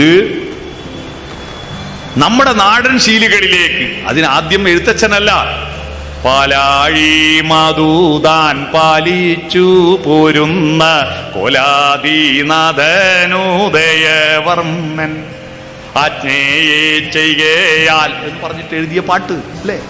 ആ പാട്ട് എന്താ കൈകൊട്ടിക്കളിപ്പാട്ടിലും വേണ്ട പാടാം, നമ്മുടെ വടക്കം പാട്ടിന്റെ തച്ചോളിപ്പാട്ടുകളുടെ ഈണത്തിലും പാടാം. മഞ്ചരിയുടെ ഒരു കരുത്താണത്. മഞ്ചരിയുടെ കരുത്ത് എന്താ? അത് ഗോപന്മാരെല്ലാരും ഭജനമോരോന്നിൽ ഗോരസമോരോന്നേ പൂരിച്ചപ്പോൾ, ഈ സാധനം കൈകൊട്ടിക്കളിപ്പാട്ടിൽ ഗോപന്മാരെല്ലാരും ഭജനമോരോന്നിൽ ഗോരസമോരോന്നേ പൂരിച്ചപ്പോൾ പാഞ്ഞു ചെന്നോരോരോ ചാട്ടിൽ കരേറിയിട്ട് പാഞ്ഞു തുടങ്ങിനാൻ നന്ദനുമായി എന്ന ഈണത്ത് പാടാ. ഇനി പൂമാതേ പൊന്നമ്മ പാട്ടേട്ടാലേ എന്ന പോലെ ഗോപന്മാരെല്ലാരും ഭജനമോ ഓരോന്നിൽ ഗോരസമോരോന്നേ പൂരിച്ചപ്പോൾ പാഞ്ഞു ചെന്നോരോരോ ചാട്ടിൽ കരേറിയിട്ട് പാഞ്ഞു തുടങ്ങിനാൻ നന്ദനുമായി. വടക്കം പാട്ടിന്റെ ഈണത്തിൽ പാടാം. ഗോപന്മാരെല്ലാരും ഭാജനമോരോന്നിൽ ഗോരസമോരോന്നേ പൂരിച്ചപ്പോൾ പാഞ്ഞു ചെന്നോരോരോ ചാട്ടിൽ കരേറിയിട്ട് പാഞ്ഞു തുടങ്ങി. ഇങ്ങനെയും പാടാം. 9 ഈണത്തിൽ പാടാം മഞ്ചരി. 9 ഈണത്തിൽ. ആ ഈണത്തിന്റെ സാധ്യതകൾ പദ്യം. എന്തിനാ പദ്യം? പദങ്ങളെ ലയിപ്പിക്കുന്ന പ്രക്രിയയാണ് പദ്യം എന്ന് പറഞ്ഞാൽ കാവ്യം ശ്രാവ്യമാണല്ലോ. ചെവി കൊണ്ട് കേൾക്കേണ്ടത് കൂടിയല്ലേ? ചെവി കൊണ്ട് കേൾക്കേണ്ടത് കൂടിയാണ്. കുടജാദ്രിയിൽ കുടികൊള്ളും മഹേശ്വരി ഗുണദായിനി എന്ന് പാടിയ മൂകാംബിക പാഞ്ഞു കുന്നുകയറൂ. കുടജാദ്രിയിൽ കുടികൊള്ളും മഹേശ്വരി ഗുണദായിനി സർവശുഭകാരിണി എന്ന് പാടുമ്പോ നാദാത്മികേ മൂകാംബിക ഡൗൺലോഡ് ആവും. നാദം വേണം. നാദം ഇല്ലെങ്കിൽ ദൈവം ഇറങ്ങി വരില്ല. അതുകൊണ്ടാണ് എല്ലാ പൂജകളും മന്ത്രങ്ങളല്ലേ. മന്ത്രങ്ങളില്ലാതെ ഏതെങ്കിലും ദൈവമുണ്ടോ? മന്ത്രങ്ങളിലൂടെയാണ് എല്ലാ ദൈവങ്ങളെയും ഉണർത്തുന്നതും ആവാഹിക്കുന്നതും മന്ത്രങ്ങളിലൂടെയാണ്. മന്ത്രമെന്ന് പറഞ്ഞാൽ എന്താ? മന്ത്രമെന്ന് പറഞ്ഞാൽ ചെവിയിൽ ആനന്ദമുണ്ടാക്കുന്ന വിധത്തിൽ രസകരമായ ശബ്ദമാണ്. മന്ത്രിക്കും അല്ലേ? മന്ത്രിമാർക്ക് തന്ത്രിയെന്നും അല്ല, മന്ത്രം അറിയുന്നാക്ക് തന്ത്രിയെന്നും തന്ത്രം അറിയുന്നാക്ക് മന്ത്രിയെന്നും പേര് വന്നെങ്ങനെയാണെന്നൊരു ചോദ്യമുണ്ട്. മന്ത്രം അറിയുന്നവരെ തന്ത്രി എന്ന് വിളിക്കും, തന്ത്രം അറിയുന്നവരെ മന്ത്രി എന്ന് വിളിക്കും. ഈ മന്ത്രി എന്ന് പറഞ്ഞാൽ രാജാവിന്റെ ചെവിയിൽ രാജതന്ത്രങ്ങൾ മന്ത്രിച്ചു കൊടുക്കുന്നതുകൊണ്ടാണ് മന്ത്രി എന്ന് പേര് വന്നത്. തന്ത്രി എന്ന് പേര് വന്നത് ദൈവത്തെ ഇറക്കിക്കൊണ്ടുവരാൻ, ഡൗൺലോഡ് ആക്കാൻ ചില തന്ത്രങ്ങളുണ്ട്, ചില ആംഗ്യങ്ങളുണ്ട്, ചില മന്ത്രങ്ങളുണ്ട്. ആ തന്ത്രങ്ങൾ അറിയുന്നതുകൊണ്ടാണ് തന്ത്രി എന്ന് പേര് വന്നത്. അപ്പൊ മന്ത്രം ഒരു പ്രധാന ഘടകമാണ്. ആരാവിൽ നീ എന്നോടോദിയ അല്ലെ, എത്ര മനോഹരമായിട്ടാണ് ആരാവിൽ ചന്തങ്കമ്പുഴയുടെ വരികൾ. നീ എന്നോടോദിയ രഹസ്യങ്ങൾ, ആ കാതിൽ മന്ത്രിച്ചിരിക്കുന്ന മന്ത്രങ്ങളെ പറ്റി എത്ര മനോഹരമായിട്ടാണ് പറയുന്നത്.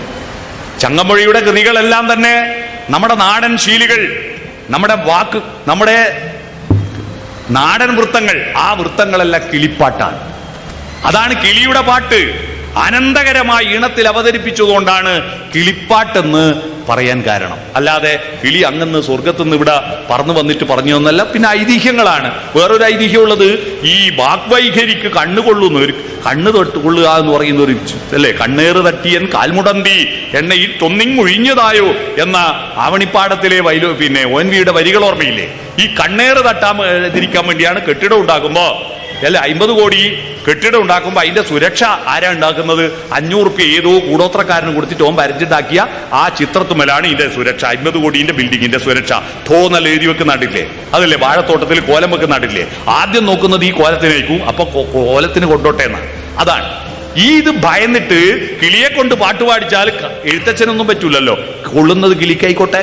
കിളി എന്ന് പറഞ്ഞാൽ ഒരു ലഗ്നം, ഒരു പ്രതീകമായി വെക്കുന്നു. ഇങ്ങനെ 2-3 ഐതിഹ്യങ്ങളിലൂടെയാണ് കിളിപ്പാട്ടുണ്ടായത്. പക്ഷെ ഒറിജിനൽ നമ്മുടെ നാടൻ ഈണങ്ങളാണ്. കാരണം കാവ്യം ശ്രാവ്യമാണ്, ചെവി കൊണ്ട് കേൾക്കേണ്ടത് കൂടിയാണ്. അപ്പൊ ചെവി കൊണ്ട് കേൾക്കുമ്പോൾ 2 തരത്തിലുള്ള കണക്ഷൻ നമ്മുടെ തലച്ചോറിൽ ഉണ്ടാവുന്നു. ഒന്ന് ചിന്തയും, ഒന്ന് സരസ്വതിയുടെ 2 മുലകളാണ്. സംഗീതവും സാഹിത്യവും സരസ്വത്യ സ്തനദ്വയം ഏകമാവാദ മധുരം പരമാലോചനാമൃതം. സംഗീതത്തിന് വ്യാഖ്യാനങ്ങൾ വേണ്ട. ലാ ലാ ലാ ലാ ലാ ലാ ലാ ലാ ലാ ലാ ലാ ലാ ലാ ലാ എന്ന് പറയുമ്പോൾ ലാക്ക് എന്താ അർത്ഥം? ഒന്നും വേണ്ട. അത് ആവാദ മധുരമാണ്.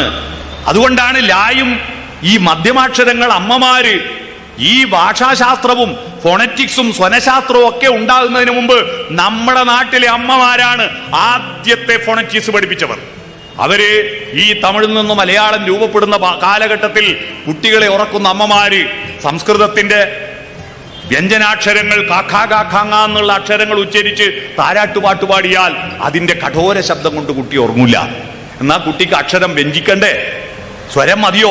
ആ ഈ ഊ പോരല്ലോ. അപ്പൊ സ്വരവും പറ്റൂല, വ്യഞ്ജനവും പറ്റൂല. അതിന്റെ മധ്യമത്തിൽ 4 അക്ഷരമുണ്ട്. ആ 4 അക്ഷരങ്ങളാണ് അമ്മമാര്. ഈ ഭാഷാശാസ്ത്രം പഠിച്ചിട്ടല്ല, ആ 4 അക്ഷരങ്ങളെ കൊണ്ടാണ് താരാട്ട് പാടുന്നത് അമ്മമാര് അല്ലേ. തമിഴ്നാട്ടിൽ നിന്ന് പാടുന്ന ഏറ്റവും കൂടുതൽ പാട്ട് യാ യാ യാ യാ നയാ. നമ്മള് രാരീ രാരീരം രാരോ രാ ലാ ലാ ലാ ലാ ലാ ലാ ലാ ലാ ലാ ലാ ലാ. വാവേ വാവം വാവോ. യാരാലാവ മധ്യമാക്ഷരവും താരാട്ടുപാട്ടും തമ്മിലുള്ള ബന്ധം മനസ്സിലായോ? അതിൻ്റെ നാദത്തിൻ്റെ അതിൻ്റെ സാധ്യത ഉപയോഗിച്ചിട്ട് ആ കുട്ടികൾക്ക് കേൾക്കാൻ സുഖമുള്ള കാവ്യം ശ്രാവ്യമാകുന്നത്. അതിന് നല്ല പച്ചയായിട്ട് നമുക്കൊരു ഉദാഹരണമുണ്ട്. കാളിദാസൻ, വള്ളത്തോൾ, വയലാർ, ഇതിന് മൂന്നിനെ എടുക്കുക. അതിൽ സംഗീതം ചേർക്കുമ്പോഴുള്ള ഒരു മാറ്റം നിങ്ങൾ നോക്കിക്കോ. കാളിദാസൻ കുമാരസംഭവത്തിൽ പാർവതിയെ വർണ്ണിക്കുന്ന ഒരു ഭാഗമുണ്ട്. പാർവതിയുടെ തപസ്സിനെ വർണ്ണിക്കുന്നത് എന്തൊരു മനോഹാരിതയാണ്. പാർവതിയെക്കുറിച്ച് ഒന്നും പറഞ്ഞില്ല. പാർവതിയുടെ ശരീരത്തിലൂടെ ഒഴുകുന്ന ഒരു മഴത്തുള്ളിയുടെ റൂട്ട് വർണ്ണിച്ചു. ഒരു മഴത്തുള്ളി പാർവതിയുടെ കൺപീലികളിൽ വന്ന് വീണിട്ട് സ്ഥിതാക്ഷണം പക്ഷ്മസു താടിതാധര ഇങ്ങനെ റൂട്ട് വർണ്ണിക്കുക കാളിദാസൻ. ഇത് വള്ളത്തോൾ മലയാളത്തിലേക്ക് വിവർത്തനം ചെയ്ത് കുമാരസംഭവത്തിന്റെ വിവർത്തനത്തിൽ ഇങ്ങനെയാ പറഞ്ഞത്: ക്ഷണമിമകളിൽ നിന്നടർന്നു തല്ലി ചുണ്ടിൽ കുളിർമുല മേലഥ വീണുടൻ തകർന്ന് വലികളിലിടറി നാഭിച്ചുഴിയിലിറങ്ങി നവീന വർഷബിന്ദു. ഇതാണ് വള്ളത്തോളിന്റെ വിവർത്തനം. ഇനി ഇതൊരു സിനിമാ പാട്ടിൽ വയലാറ് കയറ്റിയത് നിങ്ങൾ നോക്കൂ, എത്ര മനോഹരമാണ്. കൺപീലികളിൽ തങ്ങി ചുണ്ടിലെ കമല കൂമ്പുകൾ നുള്ളി മാറിൽ വീണ് തകർന്നു ചിതറി മൃദുരോമങ്ങളിലിടറി പൊക്കിൽ കുഴിയിൽ തടാകമായൊരു പവിഴമഴത്തുള്ളി പണ്ടു ശ്രീ പാർവതിയെ പോലെ നിന്നെയും പുഷ്പിണിയാക്കി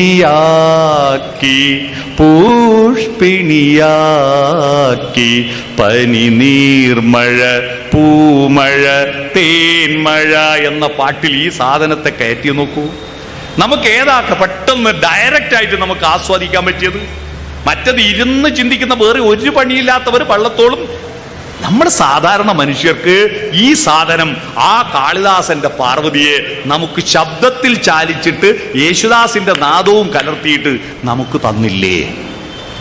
ഇവിടെയാണ് നാദത്തിന്റെ, സംഗീതത്തിന്റെ പ്രസക്തി. കവിതയ്ക്കൊരു താളമുണ്ട്. ആ താളമാണ് വൃത്തം എന്ന് പറയുന്നത്. ആ താളം എന്ന് പറയുന്നത് കട്ടക്കട്ടക്കട്ടായി എന്ന് പറഞ്ഞിട്ട് നമ്മുടെ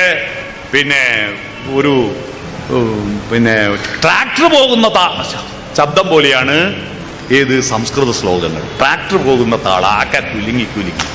എന്നാൽ ഒരു ഇന്നോവ കാറ് പോകുന്നത് പോലെയാണ് നമ്മുടെ ഈ ഭാഷാവൃത്തങ്ങൾ.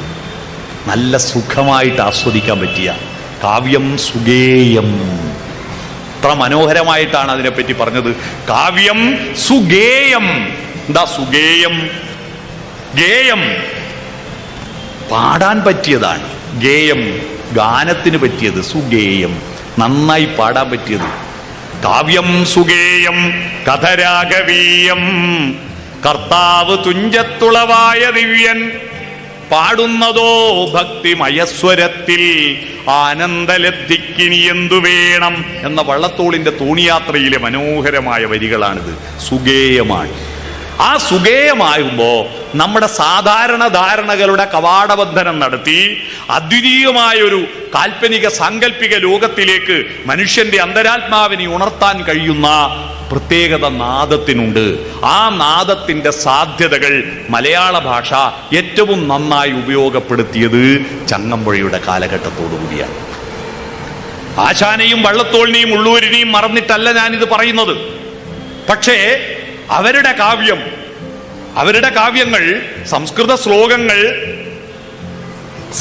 ശ്ലോകങ്ങൾ ഒരു ട്രാക്ടറിന്റെ കുലുക്കമാണെങ്കിൽ ഒരു സാധാരണ ബസിന്റെ കുലുക്കത്തിലേക്ക് ആധുനിക കവിത്രയങ്ങളുടെ കവിതയിലേക്ക് വന്നു. അവിടുന്ന് ഇങ്ങോട്ട് ചങ്ങമ്പുഴയിലേക്ക് എത്തുമ്പോഴാണ് ഒരു ഇന്നോവയുടെ സ്മൂത്ത് മൂവിങ്ങിലേക്ക് കവിതയെ മാറ്റിയെടുത്തത്. അതുകൊണ്ട് ആർക്കും അതിൻ്റെ പ്രാസപ്രയോഗങ്ങളാവട്ടെ, അതിൻ്റെ ശബ്ദഭംഗികളാവട്ടെ, ശബ്ദം ഇങ്ങനെ ആവർത്തിച്ച് ഇങ്ങി എന്ന് കേൾക്കുമ്പോൾ കനകച്ചിലങ്ക കിലുങ്ങി എന്നങ്ങാറ്റ് ഇംഗ്ലീഷിലേക്ക് ഏതെങ്കിലും ഒരുത്തൻ അതേ ഭാവത്തിൽ തർജ്ജമ ചെയ്തിട്ടുണ്ടെങ്കിൽ അവന് നോബൽ സമ്മാനം കൊടുക്കണം. ആവോ? കനകച്ചിലങ്ക കീലുങ്ങി എന്ന് പറഞ്ഞാൽ അതിൻ്റെ ഒരു ഇംഗ്ലീഷ് നിങ്ങൾ സങ്കല്പിച്ചു നോക്കിയാട്ടെ, അതിൻ്റെ മൂല്യം മുഴുവൻ ചോർന്നു പോകും. കാരണം അതിൽ ശബ്ദഭംഗി, മലയാളിത്വത്തിൻ്റെ, നമ്മുടെ മണ്ണിൻ്റെ മണമുള്ള ഒരു ശബ്ദഭംഗിയുണ്ട് അതിന്. ആ ശബ്ദഭംഗിയെ ഏറ്റവും ഫലപ്രദമായി ഉപയോഗപ്പെടുത്തിക്കൊണ്ട് അദ്വിതീയമായിരിക്കുന്ന ഒറ്റപ്പത്തിയൊടായിരം ഉടലുകൾ കെട്ടുപിണഞ്ഞൊരു മണിനാഗം. ലോക ക്ലാസിക്കുകളിൽ ഇത്രയും മനോഹരമായി വരിയുണ്ടോന്ന് എനിക്ക് സംശയമാണ്. സാധാരണ ഒരുപാട് മുടിയെ പറ്റി വർണ്ണിക്കാറുണ്ട്, ഒരുപാട് തലകളുള്ള പാമ്പിനെ പറ്റി പറയാറുണ്ട്. എന്നാ ഒരു തലയും 1000 ഉടലുള്ള പാമ്പിനെ മറ്റാർക്കും അവതരിപ്പിക്കാൻ കഴിയില്ല. ഒരു തലയും 1000 ഉടലുള്ള പാമ്പ്, ഒറ്റപ്പത്തിയോട് 1000 ഉടലുകൾ കെട്ടുപിണഞ്ഞൊരു മണിനാഗം. ചന്ദനലതയിലതോ മുഖശയനം ചന്തമൊടിങ്ങനെ ചെയ്യുമ്പോൾ വിലസി വിമലേ ചെറിയൊരു പനി നീരലർച്ചൂടിയ നിൻ ചിഗുരഭരം. തന്റെ പ്രേയസിയുടെ മുടിക്കെട്ട്, അറ്റം കെട്ടിയിട്ട മുടിക്കെട്ട്, ആ അറ്റമാണ് ഒരു തല, ഉടല് മുടി. 1000 ഉടലുള്ള മുടി പാമ്പിന്റെ ഉടല്, തല അതിന്റെ തുമ്പ് കെട്ടിയിട്ട ആ മുടി. ആ മുടിയിൽ ഒരു ഒരു പനിനീർ ദളം ചൂടിയിരിക്കുന്നത്, ഒരു പത്തിയും 1000 ഉടലുള്ള ഒരു പാമ്പ് ചന്ദനവള്ളിയിൽ തലകീഴായി കിടക്കുന്നത് പോലെ. എൻ്റെ അമ്മോ, ഇങ്ങനെയൊരു സങ്കല്പം ആർക്കവതരിപ്പിക്കാൻ പറ്റൂ? വിലസി വിമലേ ചെറിയൊരു പനിനീരൽ ചൂടിയ നിൻ ചിഗുരഭരം. മലയാളികളുടെ സൗന്ദര്യത്തിന്റെ സങ്കല്പം തീർത്തത് ഈ ഒരു കവിതയാണ്. അതിൽ നിന്ന് രക്ഷപ്പെടാൻ സ്ത്രീകൾ എത്ര കാലം പിടിപെട്ടിട്ടാന്നറിയോ പിന്നെ ഈ ഷാമ്പൂ തേച്ചിട്ട് പാറുന്ന മുടിയാക്കിയത്. മനസ്സിലായോ? അറ്റം കെട്ടിയിട്ട നമ്മുടെ മനോഹരമായ ഒരു സിനിമ പാട്ട് തന്നെയുണ്ട് അല്ലേ, സുന്ദരി. ഞാൻ നിർമ്മലഗിരി കോളേജിൽ പഠിക്കുമ്പോ ഹിറ്റ് പാട്ടായിരുന്നു സുന്ദരി, ആ സുന്ദരി, ആ സുന്ദരി, നിൻ തുമ്പു കെട്ടിയിട്ട ചുരുൾമുടിയിൽ തുളസിത്തളിരില ചൂടി തുഷാരഹാരം മാറിൽ ചാർത്തി താരുണ്യമേ നീ വന്നു. ഈ പാട്ടായിരുന്നു ഞങ്ങളുടെയൊക്കെ അന്നത്തെ പ്രണയസങ്കല്പങ്ങൾ രൂപപ്പെടുത്തിയത്. ഞാൻ കഴിഞ്ഞ കൊല്ലം അതേ കോളേജിൽ വേറൊരു പരിപാടിക്ക് പോയി. അവിടെ പോയപ്പോൾ ഗാനമേള നടക്കുന്നുണ്ടായിരുന്നു. സുന്ദരി പാട്ട് പുതിയ മോഡൽ. സുന്ദരി പെണ്ണേ ഹോ ഹോ ഹോ, അട്ടഹാസം, ഹോ ഹോ ഹോ, അതാണ് അട്ടഹാസം. ഞാൻ ഈ കാലത്തിനനുസരിച്ചുള്ള മാറ്റത്തിന് ഞാൻ എതിരൊന്നുമല്ല. പക്ഷേ ആ പാട്ടുകളുടെ കൂട്ടത്തിൽ നമ്മുടെ പാരമ്പര്യമുള്ള മണ്ണിന്റെ മണമുള്ള ഈ വൃത്തങ്ങളും ഈണങ്ങളും ചേർന്നിട്ടുള്ള സൗമ്യതയുടെ, ശാലീനതയുടെ മാർഗം നമ്മൾ വിട്ടുകളയാൻ പാടുണ്ടോ? നമുക്ക് ശാലീനത എന്ന് പറയുന്നത് കൃത്രിമമായിട്ട് ഫോട്ടോയിൽ എടുക്കേണ്ടതും ഷെയർ ചെയ്യേണ്ടതും മാത്രമാണോ? നമുക്ക് ഹൃദയത്തിൽ അനുഭവിക്കാൻ, ഈ ശാലീനത അനുഭവിക്കാൻ നമുക്ക് നാദങ്ങൾ കൂടിയേ തീരൂ. കവിതകളോ, ഹൈക്കു കവിതകളുടെ കാലമാണിത്. ആ കവിതകളിൽ നമ്മുടെ കേരളത്തിന്റെ പ്രകൃതിയും കേരളത്തിന്റെ സാംസ്കാരിക മൂല്യങ്ങളും കേരളത്തിൻ്റെതായിരിക്കുന്ന ഈ നാദവൈവിധ്യവും കൂടിക്കലർത്താൻ കഴിഞ്ഞിരുന്നുവെങ്കിൽ അത്രയും മനോഹരമായ കവിതകൾ നമ്മുടെ നാട്ടിൽ ഇറങ്ങുന്നുണ്ട്. നല്ല കവിതകളുണ്ട്. നമ്മളെ ചില മാമന്മാരുണ്ട്, പണ്ടത്തൊന്നും മറക്കുകയില്ല, പുതിയതൊന്നും പഠിക്കുകയില്ല. എൻ്റെ നാട്ടിലൊരു കഥാകൃത്തുണ്ട്. അദ്ദേഹം കേരളത്തിൽ അറിയപ്പെടുന്ന ഏറ്റവും മനോഹരമായ, എനിക്ക് ഏറ്റവും ഇഷ്ടപ്പെട്ട കഥാകൃത്ത. പക്ഷെ അദ്ദേഹം കവിതകളെ പറ്റിയിട്ട് പണ്ട് ONV മാത്രമാണ് കവിതയുള്ളത്, വൈലോപ്പള്ളിക്ക് മാത്രമേ കവിത എഴുതാൻ പറ്റിയിട്ടുള്ളൂ, പുതിയതൊന്നും കവിതയില്ല എന്ന് പറഞ്ഞിട്ട് അദ്ദേഹം ഒരു കഥ എഴുതി. കഴിഞ്ഞ ദിവസം മാതൃഭൂമിയിൽ വന്നു. എൻ്റെ അമ്മോ, ഇങ്ങനെയൊരു പൊട്ടക്കഥ ഞാൻ ഇപ്പൊ അടുത്തൊന്നും വായിച്ചിട്ടില്ല. അയാൾ പണ്ട് എഴുതിയെന്ന് വിചാരിച്ചിട്ട് ഇപ്പൊ എഴുതിയത് നന്നാവണമെന്നുണ്ടോ? ഇപ്പൊ എഴുതിയ കവിതകൾ, നല്ല കവിതകൾ അദ്ദേഹം കാണുന്നില്ല. നല്ല കവിതകൾ, വളരെ രസകരമായ PK പാറക്കടവിന്റെയും സോമൻ കടലൂരിന്റെയും അതുപോലെ പവിത്രൻ തീക്കുനിയുടെയും ഒക്കെ കവിതകൾ, ഗംഭീരമായ കവിതകളുണ്ട്, നല്ല കവിതകളുണ്ട്. റഫീഖ് അഹമ്മദിന്റെ കവിതകളുണ്ട്. അതൊന്നും നമ്മൾ കണ്ടില്ലെന്ന് നടിക്കരുത്. പക്ഷെ ആ കവിതകളിൽ ഉള്ള പ്രശ്നം എന്താ? എന്തുകൊണ്ട് അത് ജനകീയമായി സംവദിക്കപ്പെടുന്നില്ല? കവിതകൾ കാനനച്ചായയിൽ ആടുമയിക്കാൻ ഞാനും വരട്ടെയോ നിന്റെ കൂടെ എന്ന വരി അറിയാത്തവൻ മലയാളിയല്ല. അതുപോലെ എല്ലാവർക്കും അറിയുന്ന ഒരു വരി എഴുതാൻ ഒരു കവിക്കും കഴിയാതിരിക്കുന്നത് ആ വരി കാനനച്ചായയിൽ ആടുമയിക്കാൻ ഞാനും വരട്ടെയോ നിന്റെ കൂടെ. അതിലൊരു നാദവുമുണ്ട്, ഒരു ഈണവുമുണ്ട് എന്നതുകൊണ്ടാണ്. പാടില്ല പാടില്ല നമ്മെ നമ്മൾ, ആ നാദത്തിലൂടെ മലയാളി നമ്മൾ പാടെ മറന്നൊന്നും ചെയ്തുകൂടാ, നിന്നെ ഒരിക്കൽ കൊണ്ടുപോകാം പ്രണയത്തെ നിഷേധിക്കാതെ, ഇന്നിപ്പോ വേണ്ട എന്ന് പറയുന്ന അവസ്ഥയിലേക്ക് ക്ഷമയോടുകൂടി പ്രണയത്തെ കൈകാര്യം ചെയ്യാനുള്ള പാഠങ്ങളായിരുന്നു അന്നത്തെ മലയാളിക്ക് ചങ്ങമ്പുഴ കൊടുത്തത്. ഇതേ പാട്ട് ഇന്ന് സിനിമയിലേക്ക് വന്നപ്പോ ഞാനും വരട്ടെ ആടുമീക്കാൻ കാടിനുള്ളിൽ, അടുത്തതാ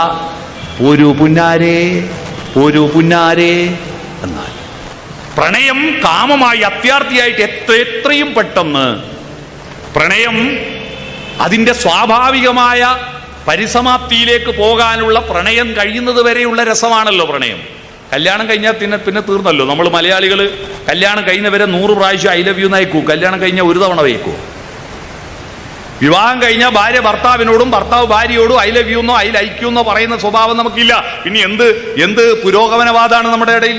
എന്താ കല്യാണം കഴിഞ്ഞാൽ ഐ ലവ് യു പറയാത്തതെന്ന് ഞാൻ കഴിഞ്ഞ ദിവസം കുന്നംകുളത്ത് ഇതുപോലൊരു പരിപാടി പ്രസംഗിക്കുമ്പോൾ ചോദിച്ചപ്പോ ഒരാൾ എഴുന്നേറ്റ് എന്ന് പറയുന്നത് എന്താണെന്നറിയോ?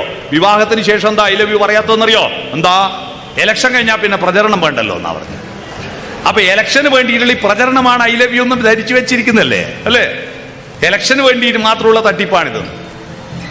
അപ്പോ ഇപ്പോ അതിന്റെ സ്വാഭാവികമായ പ്രണയത്തിന്റെ പരിസമാപ്തിയിലേക്ക് രണ്ടാത്മാക്കൾ ഇണചേരുന്ന ആ മനോഹരമായ ദിവ്യമായ അവസ്ഥയാണ് പ്രണയമെന്നതിൽ നിന്ന് മാറിയിട്ട് ഇപ്പോ എത്രയും പെട്ടെന്ന് രതിമൂർച്ഛയിൽ എത്തിച്ചേർക്കലാണ് പ്രണയമെന്ന് ധരിച്ചു പോയതാണ്. പുതിയ പാട്ടിൽ പറയുന്നു, പോരൂ പുന്നാരെ, പാടില്ല, കാത്തു നിൽക്കാം എന്നല്ല, ഇപ്പൊ തന്നെ പോവാ, സ്പെഷ്യൽ പിടിക്കാം, റൂം എടുക്കാം, എന്നിട്ട് പ്രണയിക്കുന്നു, റൂം എടുക്കുന്നു, 4 ദിവസം കൊണ്ട് ഒന്നിക്ക് കൊല്ലുന്നു, പിരിഞ്ഞു പോകുന്നു. പ്രണയ വിവാഹങ്ങൾ നല്ലതാണ്, പക്ഷേ ദുരന്തത്തിലേക്ക് പോകുന്നു. ഇപ്പൊ അടുത്ത കാലത്ത് ഞാൻ എടുത്ത പ്രണയ വിവാഹങ്ങളിൽ ഒരു സർവേ നടത്തി നോക്കുമ്പോ അതൊന്നും പ്രണയമായിരുന്നില്ല, കാമമായിരുന്നു. കാരണം ആ പ്രണയത്തിൽ മാംസമേ ഉള്ളൂ, നാദമില്ല, കവിതയില്ല. പ്രണയത്തിൽ നാദവും കവിതയും വേണ്ടേ? പ്രണയത്തിൽ നാദവും കവിതയും വേണ്ടേ? ആ നാദവും കവിതയും ഇല്ലാത്തത് കൊണ്ടാണ് കാമുകി വേറി ഒരുത്തൻ ഓനെ തേച്ചു പോയാ കുത്തി കൊല്ലുന്നു, ഇല്ലേ? എത്രയാണ് കൊലപാതകങ്ങൾ? ആസിഡ് ബൾബ് എറിയുന്നു, ആസിഡ് ഒഴിക്കുന്നു. കാരണം അവൻ പ്രേമിച്ചത് അവളുടെ ആത്മാവിനെ എല്ലാരെയും ഭാവഗായകനാക്കും ആത്മസൗന്ദര്യമാണു നീ എന്നൊരു കാമുകൻ ഇന്ന് പാടുന്നില്ല. ആത്മാവിന്റെ സൗന്ദര്യത്തെ പ്രേമിക്കുന്നില്ല. പിന്നെന്താ പ്രേമിക്കുന്നത്? നിന്റെ ലിപ്സ്റ്റിക് ഇട്ട ചുണ്ടുകളെ, നിന്റെ റോസ് പൗഡർ ഇട്ട കവിളുകളെ, നിന്റെ ഷാമ്പൂ പൂശിയ മുടിയെ, നിന്റെ തൊടപുറത്ത് കാണുന്ന ജീൻസിനെയാണ് ഞാൻ പ്രേമിക്കുന്നത്, അല്ലേ? അതിനെയാണ് എനിക്ക് പ്രേമം. ഉപരിപ്ലവമായി ശരീരത്തെ മാത്രം പ്രേമിക്കുന്നു. അതുകൊണ്ട് തന്നെ ആ ശരീരം മറ്റൊരാൾ കൊണ്ടുപോകുമ്പോ ആ ശരീരത്തെ നശിപ്പിക്കാൻ കത്തിയുമായിട്ട് പോകുന്നു, ആസിഡുമായി പോകുന്നു, പെട്രോൾ ഒഴിച്ച് തീ കൊളുത്തുന്നു. കാരണം പ്രണയം മാംസനിബദ്ധമാകുന്നു. ധ്രുവമിഹ മാംസനിബദ്ധമല്ല രാഗം എന്ന് അവൻ അസ്ഥിശേഷനാണ് ആര്? മദനൻ. എന്നിട്ടും അവൻ അവളെ ആഞ്ഞു നോക്കി നിന്നു. കാരണം ധ്രുവമിഹ മാംസനിബദ്ധമല്ല രാഗം. ശരീരത്തിൽ കുടികൊള്ളുന്നതല്ല, നാദത്തിലും സ്വപ്നത്തിലും ഈണത്തിലും കുടികൊള്ളുന്നതാണ് പ്രണയം. ആ പ്രണയത്തെ കവിതയിലേക്ക് ചാലിച്ചതായിരുന്നു ചങ്ങമ്പുഴ. അതാണ് ഇന്ന് അതില്ലാത്തത് കൊണ്ട് ആത്മസൗന്ദര്യത്തെ കാണുന്നില്ല. പിന്നെ എന്ത് സൗന്ദര്യ? ബാഹ്യ സൗന്ദര്യത്തെ കാണുന്നു. അതുകൊണ്ട് ആ ബാഹ്യ സൗന്ദര്യത്തെ നശിപ്പിക്കുന്നു. പണ്ട് ആ ശരീരം മറ്റൊരാൾ കല്യാണം കഴിച്ചു അന്ന് പ്രണയം പറയാനായിട്ട് എത്ര കാത്തു നിൽക്കണം? ഞങ്ങൾക്ക് 10ാം ക്ലാസ്സിൽ പ്രേമം മുട്ടിടുന്ന കാലം 10ാം ക്ലാസ്സിലായി, ഇപ്പൊ 5ാം ക്ലാസ്സിലായി. കാരണം ഹോർമോൺ മാറിയല്ലോ. അന്ന് ഞങ്ങൾക്ക് ചക്കക്കുരും വെള്ളരിക്കൊണ്ട് കറി വെച്ചതിനെ കൊണ്ട് എന്ത് ഹോർമോൺ ഉണ്ടാവാനാ? ഇന്ന് എത്രയോ മാംസം, എത്രയോ നല്ല ഹോർമോൺ ഉണ്ട്. അതുകൊണ്ട് വളരെ നേരത്തെ പെൺകുട്ടികൾ ഋതുമതികളാകുന്നുണ്ട്, ആൺകുട്ടികൾക്ക് പ്രണയക്കുരു പൊന്തുന്നുണ്ട്. അതുകൊണ്ട് അന്ന് ഞങ്ങൾ 10ാം ക്ലാസ്സിലെത്തുമ്പോ ആരാദ്യം പറയും എന്ന് വിചാരിച്ചിട്ട് ഒന്നും മിണ്ടിയില്ല. അവസാനം സെൻഡ് ഓഫ് ആയ ദിവസമാണ് ആകെ സങ്കടപ്പെട്ടിട്ട് ഫോട്ടോഗ്രാഫിൽ കരയെ മറന്നാലും കടലിനെ മറന്നാലും ഞാൻ നിന്നെ മറക്കൂല എന്ന് എഴുതി കൊടുത്ത് 2 ബൈക്ക് പോയി. അന്ന് ഫോണില്ല, ഫേസ്ബുക്ക് ഇല്ല, വാട്സപ്പ് ഇല്ല, പിന്നെ ഒരു വിവരമില്ല. കല്യാണം കഴിഞ്ഞ് പോയി ഇപ്പോ ഫേസ്ബുക്കും വാട്സപ്പിലും ഉണ്ടായി, മക്കളായതിനു ശേഷം ആ ചരക്കൽ എവിടെയുണ്ട് അന്വേഷിച്ച് പുറപ്പെട്ടിരിക്കുക. പൂർവ്വ വിദ്യാർത്ഥി സംഗമങ്ങളാ അല്ലെ, എല്ലായിടത്തും പൂർവ്വ വിദ്യാർത്ഥി സംഗമങ്ങളാ. ഇത് തെറ്റല്ല, നല്ല കാര്യം കേട്ടോ. പൂർവ്വ വിദ്യാർത്ഥി സംഗമങ്ങൾ നടക്കുന്നത് നല്ല കാര്യമാണ്. ആ പൂർവ്വ വിദ്യാർത്ഥി സംഗമത്തിൽ പങ്കെടുത്തവർക്ക് ആയുസ് കൂടുന്നുണ്ടെന്നാ പറയുന്നത്. ആരെങ്കിലും കൂടെ ഉണ്ടെന്നൊരു ചിന്തയുണ്ടാവുമല്ലോ, അപ്പൊ ഒരു വികാസം ഉണ്ടാകും, മനസ്സിന് ഒരു പ്രതീക്ഷയുണ്ടാവും, സങ്കടങ്ങളിൽ നിന്ന് മോചനമുണ്ടാകും. അന്ന് കാമുകി വേറെ ഒരുത്തന്റെ കൂടെ കല്യാണം കഴിഞ്ഞ് പോയാലും ദൂരെ നിന്ന് കാമുകൻ അവന് കത്തിയെടുത്ത് കുത്താനല്ല, മംഗളം നേരുമായിരുന്നു അല്ലേ. അലിഞ്ഞു ചേർന്നതിൻ ശേഷമൻ ജീവനെ പിരിഞ്ഞു പോയി നീ എങ്കിലും എന്നും മംഗളം നേരുന്നു ഞാൻ എന്ന് പാടുന്ന കാമുകൻ ഇന്ന് ഞാൻ ആസിഡ് ബൾബ് എറിയുന്നു ഞാൻ എന്ന് പറയുന്ന കാമുകൻ. നിനക്ക് മക്കളില്ലാണ്ടായി പോട്ടെ എന്ന് ശപിക്കുക കാമുകന്മാര്, മക്കളില്ലാണ്ടായി പോട്ടെ. എന്നാൽ അന്നോ നിനക്കൊരുപാട് മക്കൾ ഉണ്ടാവട്ടെ. ആ പുണ്യദാമ്പത്യ വർണ്ണ വല്ലരിയിൽ ആനന്ദ മുകുളങ്ങൾ ജനിക്കട്ടെ എന്ന് പാടുന്ന കാമുകൻ. കാരണം മാംസനിബദ്ധമല്ലായിരുന്നു അന്നത്തെ ജീവിത നിബദ്ധമായിരുന്നു. ആ ജീവിതം ഗാനമായിരുന്നു. ആ ജീവിതത്തിന്റെ ഗാനം സംഗീതമീ ജീവിതം, ഒരു മധുര സംഗീതമീ ജീവിതം, ഒരു മധുര സംഗീതമീ ജീവിതം. ആ ജീവിതത്തിൽ ആരാഗത്തിൽ ലേശം അനുരാഗം വേണം, ആരോമലാളൊന്ന് തേറ്റുപാടേണം. അതാണ് ആ സംഗീതമായിരുന്നു ജീവിതം. കൃഷിയും പോലും ജീവിതമായിരുന്നു. ഏറ്റവും മികച്ച കുട്ടി കർഷകൻ അവാർഡ് കിട്ടി എന്റെ നാട്ടിലൊരു കുട്ടിക്ക്. ആ കുട്ടിയുടെ സ്വീകരണ സമ്മേളനത്തിൽ പ്രസംഗിക്കാൻ ഞാൻ പോയപ്പോ ഞാൻ കേട്ട ഏറ്റവും മനോഹരമായ പ്രസംഗം ആ കുട്ടിയുടെ മറുപടി പ്രസംഗമായിരുന്നു. ആ കുട്ടി പറഞ്ഞു, എൻ്റെ അപ്പൂപ്പൻ എപ്പോഴും ഒരു പാട്ട് പാടാറുണ്ട് വീട്ടിൽ നിന്ന്. ആ പാട്ട് കേട്ടിട്ടാണ് ഞാൻ കൃഷിയിലേക്ക് ഇറങ്ങിയത്. ഞാൻ പറഞ്ഞു, മോനെ പാട്ട് പാടും. അവൻ പാടി, ചെമ്പക പൂങ്കാവനത്തിലെ പൂമരച്ചോട്ടിൽ പണ്ടൊരിക്കലൊരാട്ടിടയൻ തപസ്സിരുന്നു, വിണ്ണിൽ നിന്നും വന്നിറങ്ങിയ ഭഗവാന് പോൾ ഒരു ചന്ദനത്തിൻ മണി വീണ അവനു നൽകി. വീണക്ക് പകരം ഇന്നാണെങ്കിൽ ഒരു ആൻഡ്രോയിഡ് ഫോൺ അല്ലെ ഒരു ആപ്പിൾ ഫോൺ കൊടുത്തു എന്ന് വിചാരിക്കുക. തങ്ക സ്വപ്ന ശതങ്ങളാം തന്ത്രികൾ കെട്ടി, അതിൽ സുന്ദര പ്രതീക്ഷകൾ തൻ ചായം പൂരട്ടി, ആർത്തലയ്ക്കും ഹൃദയത്തിൽ തുളുമ്പിയ ഗാനങ്ങൾ രാത്രിയും പകലും അവൻ വീണയിൽ മീട്ടി. രാത്രിയും പകലും മീട്ടലല്ലേ ഇപ്പോ സംഭവം, ഇതാണെന്നേ ഉള്ളൂ. ആ മധുര സംഗീതത്തിൻ ലഹരിയാലെ സ്വന്തം ഭൂമി ദേവിയെ പാവം മറന്നുപോയി. ശ്യാമളമാം ഭൂമിയാകെ പാഴ്മരുവായി മാറിപ്പോയി. പാവമപ്പോൾ പശിയാലെ പാട്ടു നിർത്തി. വിശന്നപ്പ പാട്ട് നിർത്തി. കാത്തു നിൽക്കും വയലിൽ തൻ കലപ്പയൂന്നി, സ്വന്തം വേർപ്പു കൊണ്ടു വിതയ്ക്കുവാൻ അവനിറങ്ങി.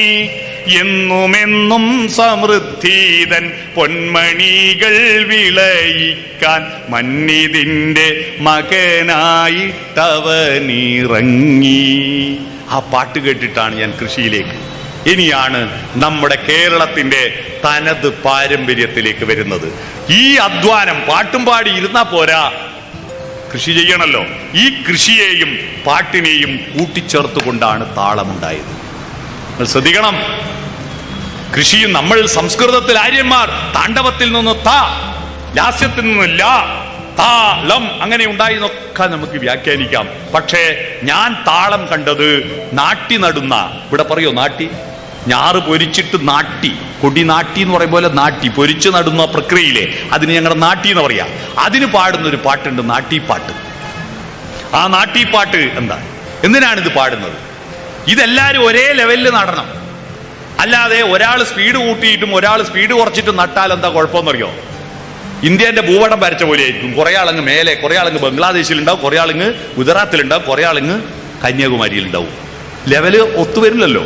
അതിനു പകരം കൈതേരിയടമ്പാണേ കുഞ്ഞിക്കണ്ണൻ, കൈതേരിയടമ്പാണേ കുഞ്ഞിക്കണ്ണൻ, പടിഞ്ഞിറ്റ പഞ്ചാര കട്ടുമ്മേല്, പടിഞ്ഞിറ്റ പഞ്ചാര കട്ടുമ്മേല്, ലച്ചുവിന്റെ കൈയും പിടിച്ച് കണ്ണൻ, ലച്ചുവിന്റെ കൈയും പിടിച്ച് കണ്ണൻ എന്ന് പറഞ്ഞിട്ട് നാട്ടിപ്പാട്ട്.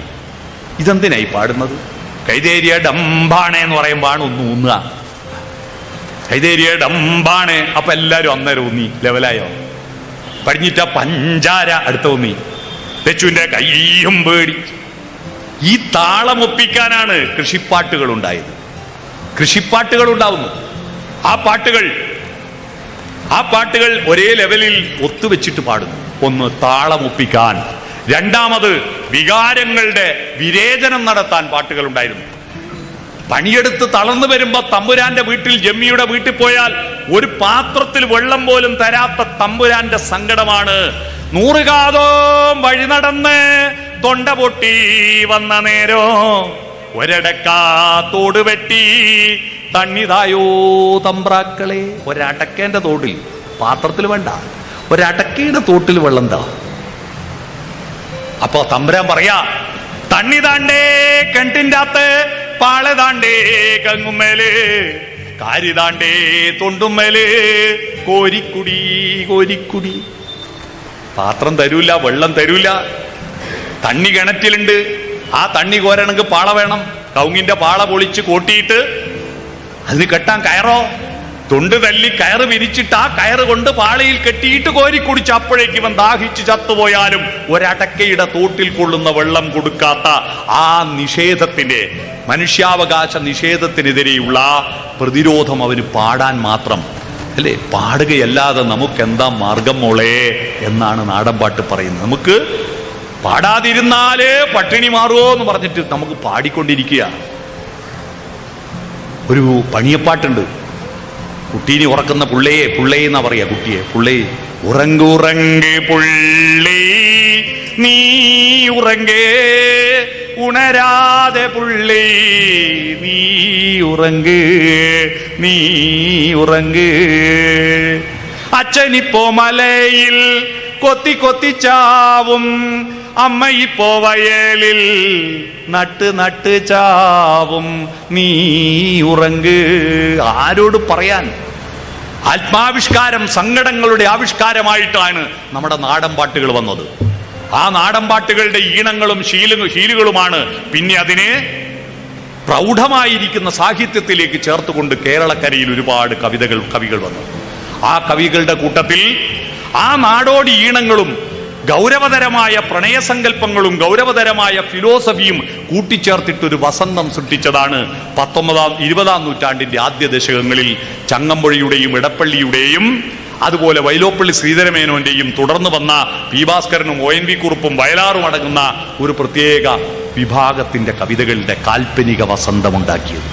ആ കാൽപ്പനിക വസന്തകാലത്ത് പണിയെടുക്കുന്ന സ്ത്രീകൾ മാത്രമല്ല, വീടി തെറുപ്പുകാരായ തൊഴിലാളികൾ മാത്രമല്ല, കച്ചവടക്കാരും എല്ലാവരും കവിത ചൊല്ലാറുണ്ടായിരുന്നു. എന്നാൽ ഇപ്പോ നമ്മുടെ വീടുകളിൽ നിന്ന് കവിത ഈണങ്ങൾ നഷ്ടപ്പെട്ടു പോയി ടെറിബിൾ സൗണ്ടിലേക്ക് ചുരുങ്ങുമ്പോ സാംസ്കാരിക ച്യുതിയിലേക്ക് പോകുന്നില്ലേ?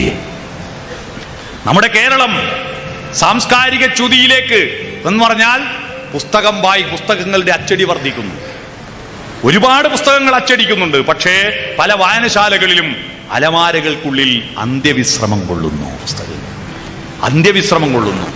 പ്രത്യേകിച്ച് സർക്കാർ ഉദ്യോഗസ്ഥന്മാരും മാഷന്മാരും. എല്ലാവരും അല്ലേ?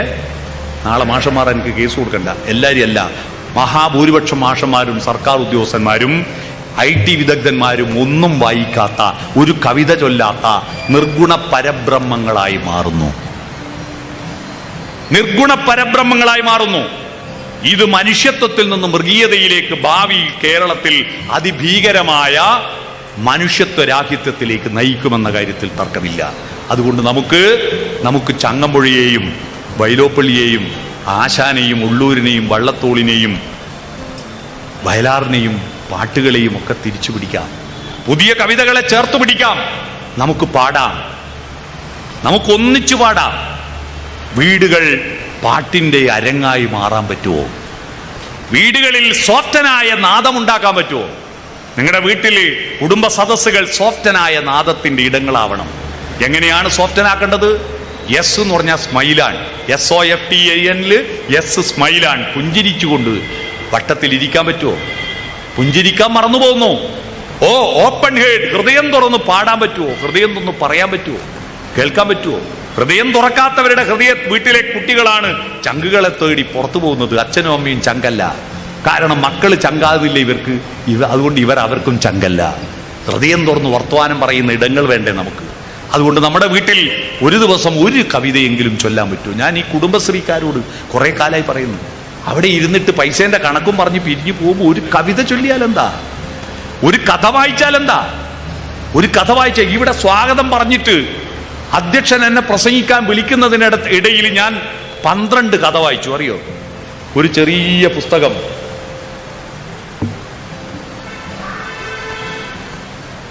ഗിന്നസ് ബുക്കിൽ പേര് വന്ന ഹൈക്കു കഥകൾ സത്താർ ആദു എഴുതിയ ഒരു കൊച്ചു പുസ്തകമാണിത്. എനിക്കിപ്പോൾ ഇവിടെ വന്നപ്പോൾ തന്നതാ.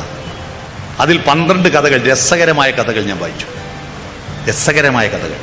നമ്മൾ ഈ വാട്സപ്പ് കഥകൾ കണ്ട് നമ്മുടെ വായനയുടെ ശീലം എന്തോ വഴിതെറ്റി പോവുക. കാരണം അതിൽ സ്ഥിരം ഒരേ മോഡൽ കഥകളാണ് എഴുതുന്നത്. നമ്മൾ പുസ്തകങ്ങളിലേക്ക് പോകണം, കവിതകൾ വായിക്കണം, ഹൃദയം തുറക്കും, ഓപ്പൺ ഹേഡ്. അഹന്ത വേണ്ട, ഫോർവേഡ് ലീൻ, ഫോർവേഡ് ലീൻ. നമ്മൾ മനുഷ്യത്വത്തിലേക്ക് കുനിയണം, മുന്നോട്ട് കുനിയാൻ പഠിക്കൂ. നമ്മൾ താഴാൻ പഠിക്കൂ. മരങ്ങൾ താഴുന്നു ഫലാഗമത്തിനാൽ. മാങ്ങ കൂടുമ്പോ വൃക്ഷക്കൊമ്പ് മേലോട്ട് ഉയരുന്നില്ലല്ലോ. പിന്നെ നമ്മൾ എന്തിന് മുന്നോട്ട് കുനിയാതെ നിൽക്കുന്നു? ഫോർവേഡ് ലീൻ, ടച്ച്, തൊടണം. പുസ്തകത്തിൽ തൊടണം, അച്ഛനെ തൊടണം, അമ്മയെ തൊടണം, മക്കളെ തൊടണം, അപ്പൂപ്പനെ തൊടണം. നമ്മുടെ ത്വക്ക് ആരും മൈൻഡ് ചെയ്യുന്നില്ല. ഇപ്പോ കണ്ണും മൂക്കും കാതും നാവും മാത്രം പരിഗണിക്കുന്ന ഒരു ലോകം. ത്വക്കിനെ ക്ഷയിക്കാനില്ല, കെട്ടിപ്പിടുത്തില്ല. വാത്സല്യം എന്ന വാക്കിന്റെ അർത്ഥം കുട്ടികൾ ധരിച്ചിരിക്കുന്നത് കിൻഡർ ജോയ്, അൽഫാം, ഡയറി മിൽക്ക്, കിറ്റ്കാറ്റ് ആണ് വാത്സല്യമെന്ന്. വത്സം എന്ന വാക്ക് നെഞ്ച് എന്നാണ് അർത്ഥം. നെഞ്ചോട് ചേർത്ത് പിടിക്കുക എന്നതാണ് വാത്സല്യം. അതുകൊണ്ട് ടച്ച്, തൊടണം. ഭാര്യയും ഭർത്താവും തൊടണം, അടുത്തിരുന്നിട്ട് തൊടണം. മക്കളുടെ മുന്നിൽ അച്ഛനും അമ്മയും പ്രേമിക്കുന്നത് കാണുന്ന കുട്ടികൾക്ക് നല്ല മനസ്സുണ്ടാവുന്ന പറയുന്നത്. അച്ഛനും അമ്മയും പ്രേമിക്കണം. പ്രേമം ഒരു വൃത്തികെട്ട പരിപാടിയല്ല എന്ന് മരണം വരെ പ്രേമിക്കണം. ടച്ച്, ഈ ഐ കോണ്ടാക്ട്, കണ്ണിൽ നോക്കണം. കണ്ണല്ലേ നമ്മുടെ പേഴ്സണാലിറ്റി. വിമാനത്താവളത്തിൽ കണ്ണിന്റെ ഫോട്ടോ എടുത്തിട്ട് അങ്ങോട്ട് കയറ്റൂ. കണ്ണിന്റെ വലുപ്പം നോക്കിയിട്ടല്ലേ നമുക്ക്. എൻ്റെ നാട്ടിലല്ല പേരിട്ടത്, അക്ഷി എന്ന പേര് ഉപയോഗിച്ചിട്ട്. അംബുജാക്ഷൻ അംബുജാക്ഷി, കമലാക്ഷൻ കമലാക്ഷി, പങ്കജാക്ഷൻ പങ്കജാക്ഷി, മീനാക്ഷി, മീനിനെ പോലെ പടക്കുന്ന കണ്ണുകൾ. എൻ്റെ നാട്ടിൽ ഏറ്റവും കൂടുതലുള്ള പേര് വിശാലാക്ഷി എന്നാണ്. വിശാലമായ കണ്ണുള്ളവൾ. വിശാലമായ കണ്ണ് സ്ത്രീകൾക്ക് സൗന്ദര്യമാണെന്ന പണ്ടേയുള്ള സങ്കല്പം. അതുകൊണ്ട് ആ പെണ്ണുങ്ങളെ വിശാലാക്ഷി. പക്ഷെ ചെറിയ കണ്ണാണ് ആണുങ്ങളെ സൗന്ദര്യം പോലും. അതുകൊണ്ട് ആണുങ്ങളെ കുഞ്ഞിക്കണ്ണെന്നും വിളിച്ചു. മനസ്സിലായോ? കുഞ്ഞിക്കണ്ണൻ. ഇതാണ് ആ കണ്ണിന്റെ വലുപ്പം. കഴിഞ്ഞ കൊല്ലം, ഞാൻ പറയുമ്പോൾ ആരും തെറ്റിദ്ധരിക്കേണ്ട, കഴിഞ്ഞ വർഷത്തെ കേരളത്തിൽ ഏറ്റവും കൂടുതൽ പത്രത്തിലും ചാനലിലും വന്ന വാർത്ത കണ്ണിന്റെ വലുപ്പവുമായി ബന്ധപ്പെട്ടതാ അല്ലേ? മഞ്ജു വാര്യരുടെ കണ്ണിന് അല്പം വലുപ്പം കുറഞ്ഞുകൊണ്ടല്ലേ അതിലും വലിയ കണ്ണുള്ള കാവ്യ മാധവന്റെ അടുത്തേക്ക് അവിദ്വാൻ പോയേ. ആ മഞ്ജുവോട് പറഞ്ഞു കൊടുത്തിട്ടല്ലേ പൾസർ ഉപദ്രവിച്ചത്? ആ കാര്യത്തിന്റെ പേരിലല്ലേ ഹേമ കമ്മീഷൻ ഉണ്ടായത്? അതിന്റെ റിപ്പോർട്ട് പുറത്തു വന്നവരല്ലേ കേരളത്തിലെ മുഴുവൻ പല നടന്മാരുടെയും വൃത്തികേട് പുറത്തു വന്നത്, വലിയ വാർത്ത വന്നത്? ഇതെല്ലാം കണ്ണിന്റെ വിഷയ വലുപ്പ. കണ്ണിൽ നോക്കൂ, മക്കളുടെ കണ്ണിൽ നോക്കൂ, ഭാര്യയും ഭർത്താവും കണ്ണിൽ നോക്കൂ. ഇനി ഒരു കാര്യം പറയാം. മക്കളുടെ കണ്ണിൽ നോക്കാൻ അച്ഛനമ്മമാർക്ക് കഴിയാത്തതിന്റെ പേരിൽ ഇന്ത്യ കണ്ട മഹായുദ്ധം, മഹാഭാരത കഥ നമ്മളോട് പറയുന്നതാ. കുരുക്ഷേത്ര യുദ്ധത്തിന് കാരണം ധൃതരാഷ്ട്ര ജന്മനാന്തന. വിവാഹം നടത്തുമ്പോ സുബലന്റെ വിവാഹം അന്വേഷിച്ചു, സുബലന്റെ മകളെ. അന്ധനാണെന്ന് സുബലൻ മകളോട് പറഞ്ഞില്ല. കാരണം യവനന്മാരുടെ ആക്രമണം വരിക. 11 അക്ഷൗഹിണി പടയുണ്ട് ഹസ്തിനപുരത്തിൽ. ഇവരുടെ സൈന്യബലം വേണമെങ്കിൽ അവരുമായിട്ട് ബാന്ധവം വേണം. അതുകൊണ്ട് അന്ധനാണെന്ന് പറഞ്ഞാൽ ഗാന്ധാരി നിഷേധിക്കുമെന്ന് ഭയന്നിട്ട് പറഞ്ഞില്ല. വിവാഹ പന്തലിൽ കയറിയപ്പോഴാണ് ഗാന്ധാരി അറിയുന്നത് തൻ്റെ ഭർത്താവ് അന്ധനാണ്. തന്നെ പറ്റിച്ചതിൽ പ്രതിഷേധിച്ച് മന്ത്രകോടി കൊണ്ട് കണ്ണ് കെട്ടി. തൻ്റെ ഭർത്താവിന് കാണാത്ത ലോകം തനിക്കും കാണണ്ടെന്ന് പറഞ്ഞു. 100 ആൺമക്കളെ പെറ്റു. 100 പറ്റൂ, ഒന്നിനെ പോലും അച്ഛനും കണ്ടില്ല, അമ്മയും കണ്ടില്ല. കണ്ടോ? ഒന്നിന്റെ കണ്ണിൽ നോക്കിയില്ല. എല്ലാം നല്ല കുട്ടികളായിരുന്നു. എന്തായിരുന്നു മൂത്തവന്റെ പേര്? കൗരവന്മാരിൽ മൂത്തവന്റെ പേരെന്താ? ദുര്യോധനൻ എന്നാണ് നിങ്ങളുടെ മനസ്സിൽ വന്നത്? അല്ല, സുയോധന എന്നാ വിളിച്ച്. സുയോധനൻ, സൂ എന്ന് പറഞ്ഞാൽ നല്ലതെന്ന് അർത്ഥം. അതെന്റെ പേര് സുരേഷ് ബാബു ആയതുകൊണ്ട് പറഞ്ഞല്ല. സുയോധനൻ. ആ സുയോധനൻ ദുഷിച്ച് ദുര്യോധനായി, ദുഷിച്ച് ദുശാസനായി, 100 പടഞ്ഞു മരിച്ചു. ഇവര് മരിച്ചപ്പോ ഒരുന്ന് ചിതക്ക് തീ കൊളുത്താൻ ഒന്നും ബാക്കിയായില്ല. പുത്രവിയോഗ ദുഃഖത്താൽ കാട്ടിലേക്ക് ഓടിപ്പോയിട്ട് കാട്ടുതീയിൽപ്പെട്ട് പച്ചക്ക് വെന്ത് മരിച്ചു. എന്തേ? ഒന്നിന്റെ കണ്ണിൽ അച്ഛനും നോക്കിയില്ല, അമ്മയും നോക്കിയില്ല. ഭർത്താവിന് കണ്ണ് കാണൂലേ? ഭാര്യ ഭർത്താവിന്റെ കണ്ണാവണ്ടേ? പഴയ പാട്ടോർമ്മയുണ്ടോ? ഭർത്താവ് കണ്ണ് കാണാത്തവനും ഭാര്യ കണ്ണ് കാണുന്നവളും എന്താ കൂടി പാടുന്നത്? കൺമണി നീയൻ കരം പിടിച്ചാൽ കണ്ണുകളെന്തിനു വേറെ, എനിക്ക് കണ്ണുകളെന്തിനു വേറെ. അപ്പൊ ഭാര്യ എന്താ പാടിയത്? കാണാനുള്ളത് കരളിൽ പകരാൻ ഞാനുണ്ടല്ലോ ചാരെ, കണ്ണായി ഞാനുണ്ടല്ലോ ചാരെ. പ്രിയപ്പെട്ട രക്ഷിതാക്കളെ, നിങ്ങൾക്കെല്ലാം കണ്ണുണ്ടായിട്ടും മക്കളുടെ കണ്ണിൽ നോക്കുന്നില്ല. പിന്നെ എന്തിനാ കണ്ണ്? ഐ കോണ്ടാക്ട് വേണം. അവസാനത്തെ എൻ, ജനാധിപത്യത്തിന്റെ മൂല്യമാണ് എൻ. എന്താ അത്? നോഡിങ്. സമ്മതിച്ചു കൊടുക്കാൻ തയ്യാറാവണം, തലകുലുക്കണം. ഇതൊന്നും സമ്മതിക്കൂല. ഞാൻ മാത്രം ശരി. എല്ലാവരുടെയും കുറ്റം പറയല്ലേ. നമ്മുടെ വീടുകളിൽ നിന്ന് അതാരാ ഗോവിന്ദം പോകുന്നത്? ഗോവിന്ദ മഹാവൃത്തിയോട്ടോനാ, പഞ്ചായത്ത് മെമ്പർ ഒന്നിനും കൊള്ളൂല, MLA മോക്കാണ്, മന്ത്രിമാർ പോക്കാം, മുഖ്യമന്ത്രി മഹാഭീകരൻ, പ്രധാനമന്ത്രി അതിലും ഭീകരൻ. ലോകത്ത് സകലയാൾ മോശ, ഒരാളേ ഉള്ളൂ ലോകത്ത് നല്ലത്. അതാരാ? ഞാൻ മാത്രം. ഇത് കേട്ട് കേട്ട് നമ്മുടെ കുട്ടികൾ I am okay, you are not okay എന്ന മനോഭാവം വളരുക. ഈ മനോഭാവം വന്നവന് ഒരാള് പറയുന്നത് കേൾക്കണ്ട. ഒരു കവിത വായിക്കാതെ വേറെ ആൾ എഴുതിയ കവിത ഞാനെന്തിനു വായിക്കും? വേറെ ആൾ എഴുതിയ കഥ ഞാനെന്തിനു വായിക്കുന്നു? വായിക്കാത്തത്, യുവാക്കൾ വായിക്കാത്തതിന്റെ കാരണം അവരുടെ വൃത്തികെട്ട ഈഗോ കൊണ്ടാണ്. വായനയോടുള്ള താല്പര്യമില്ലാഞ്ഞിട്ടുള്ള ഈഗോ അവരെ സമ്മതിക്കുന്നില്ല.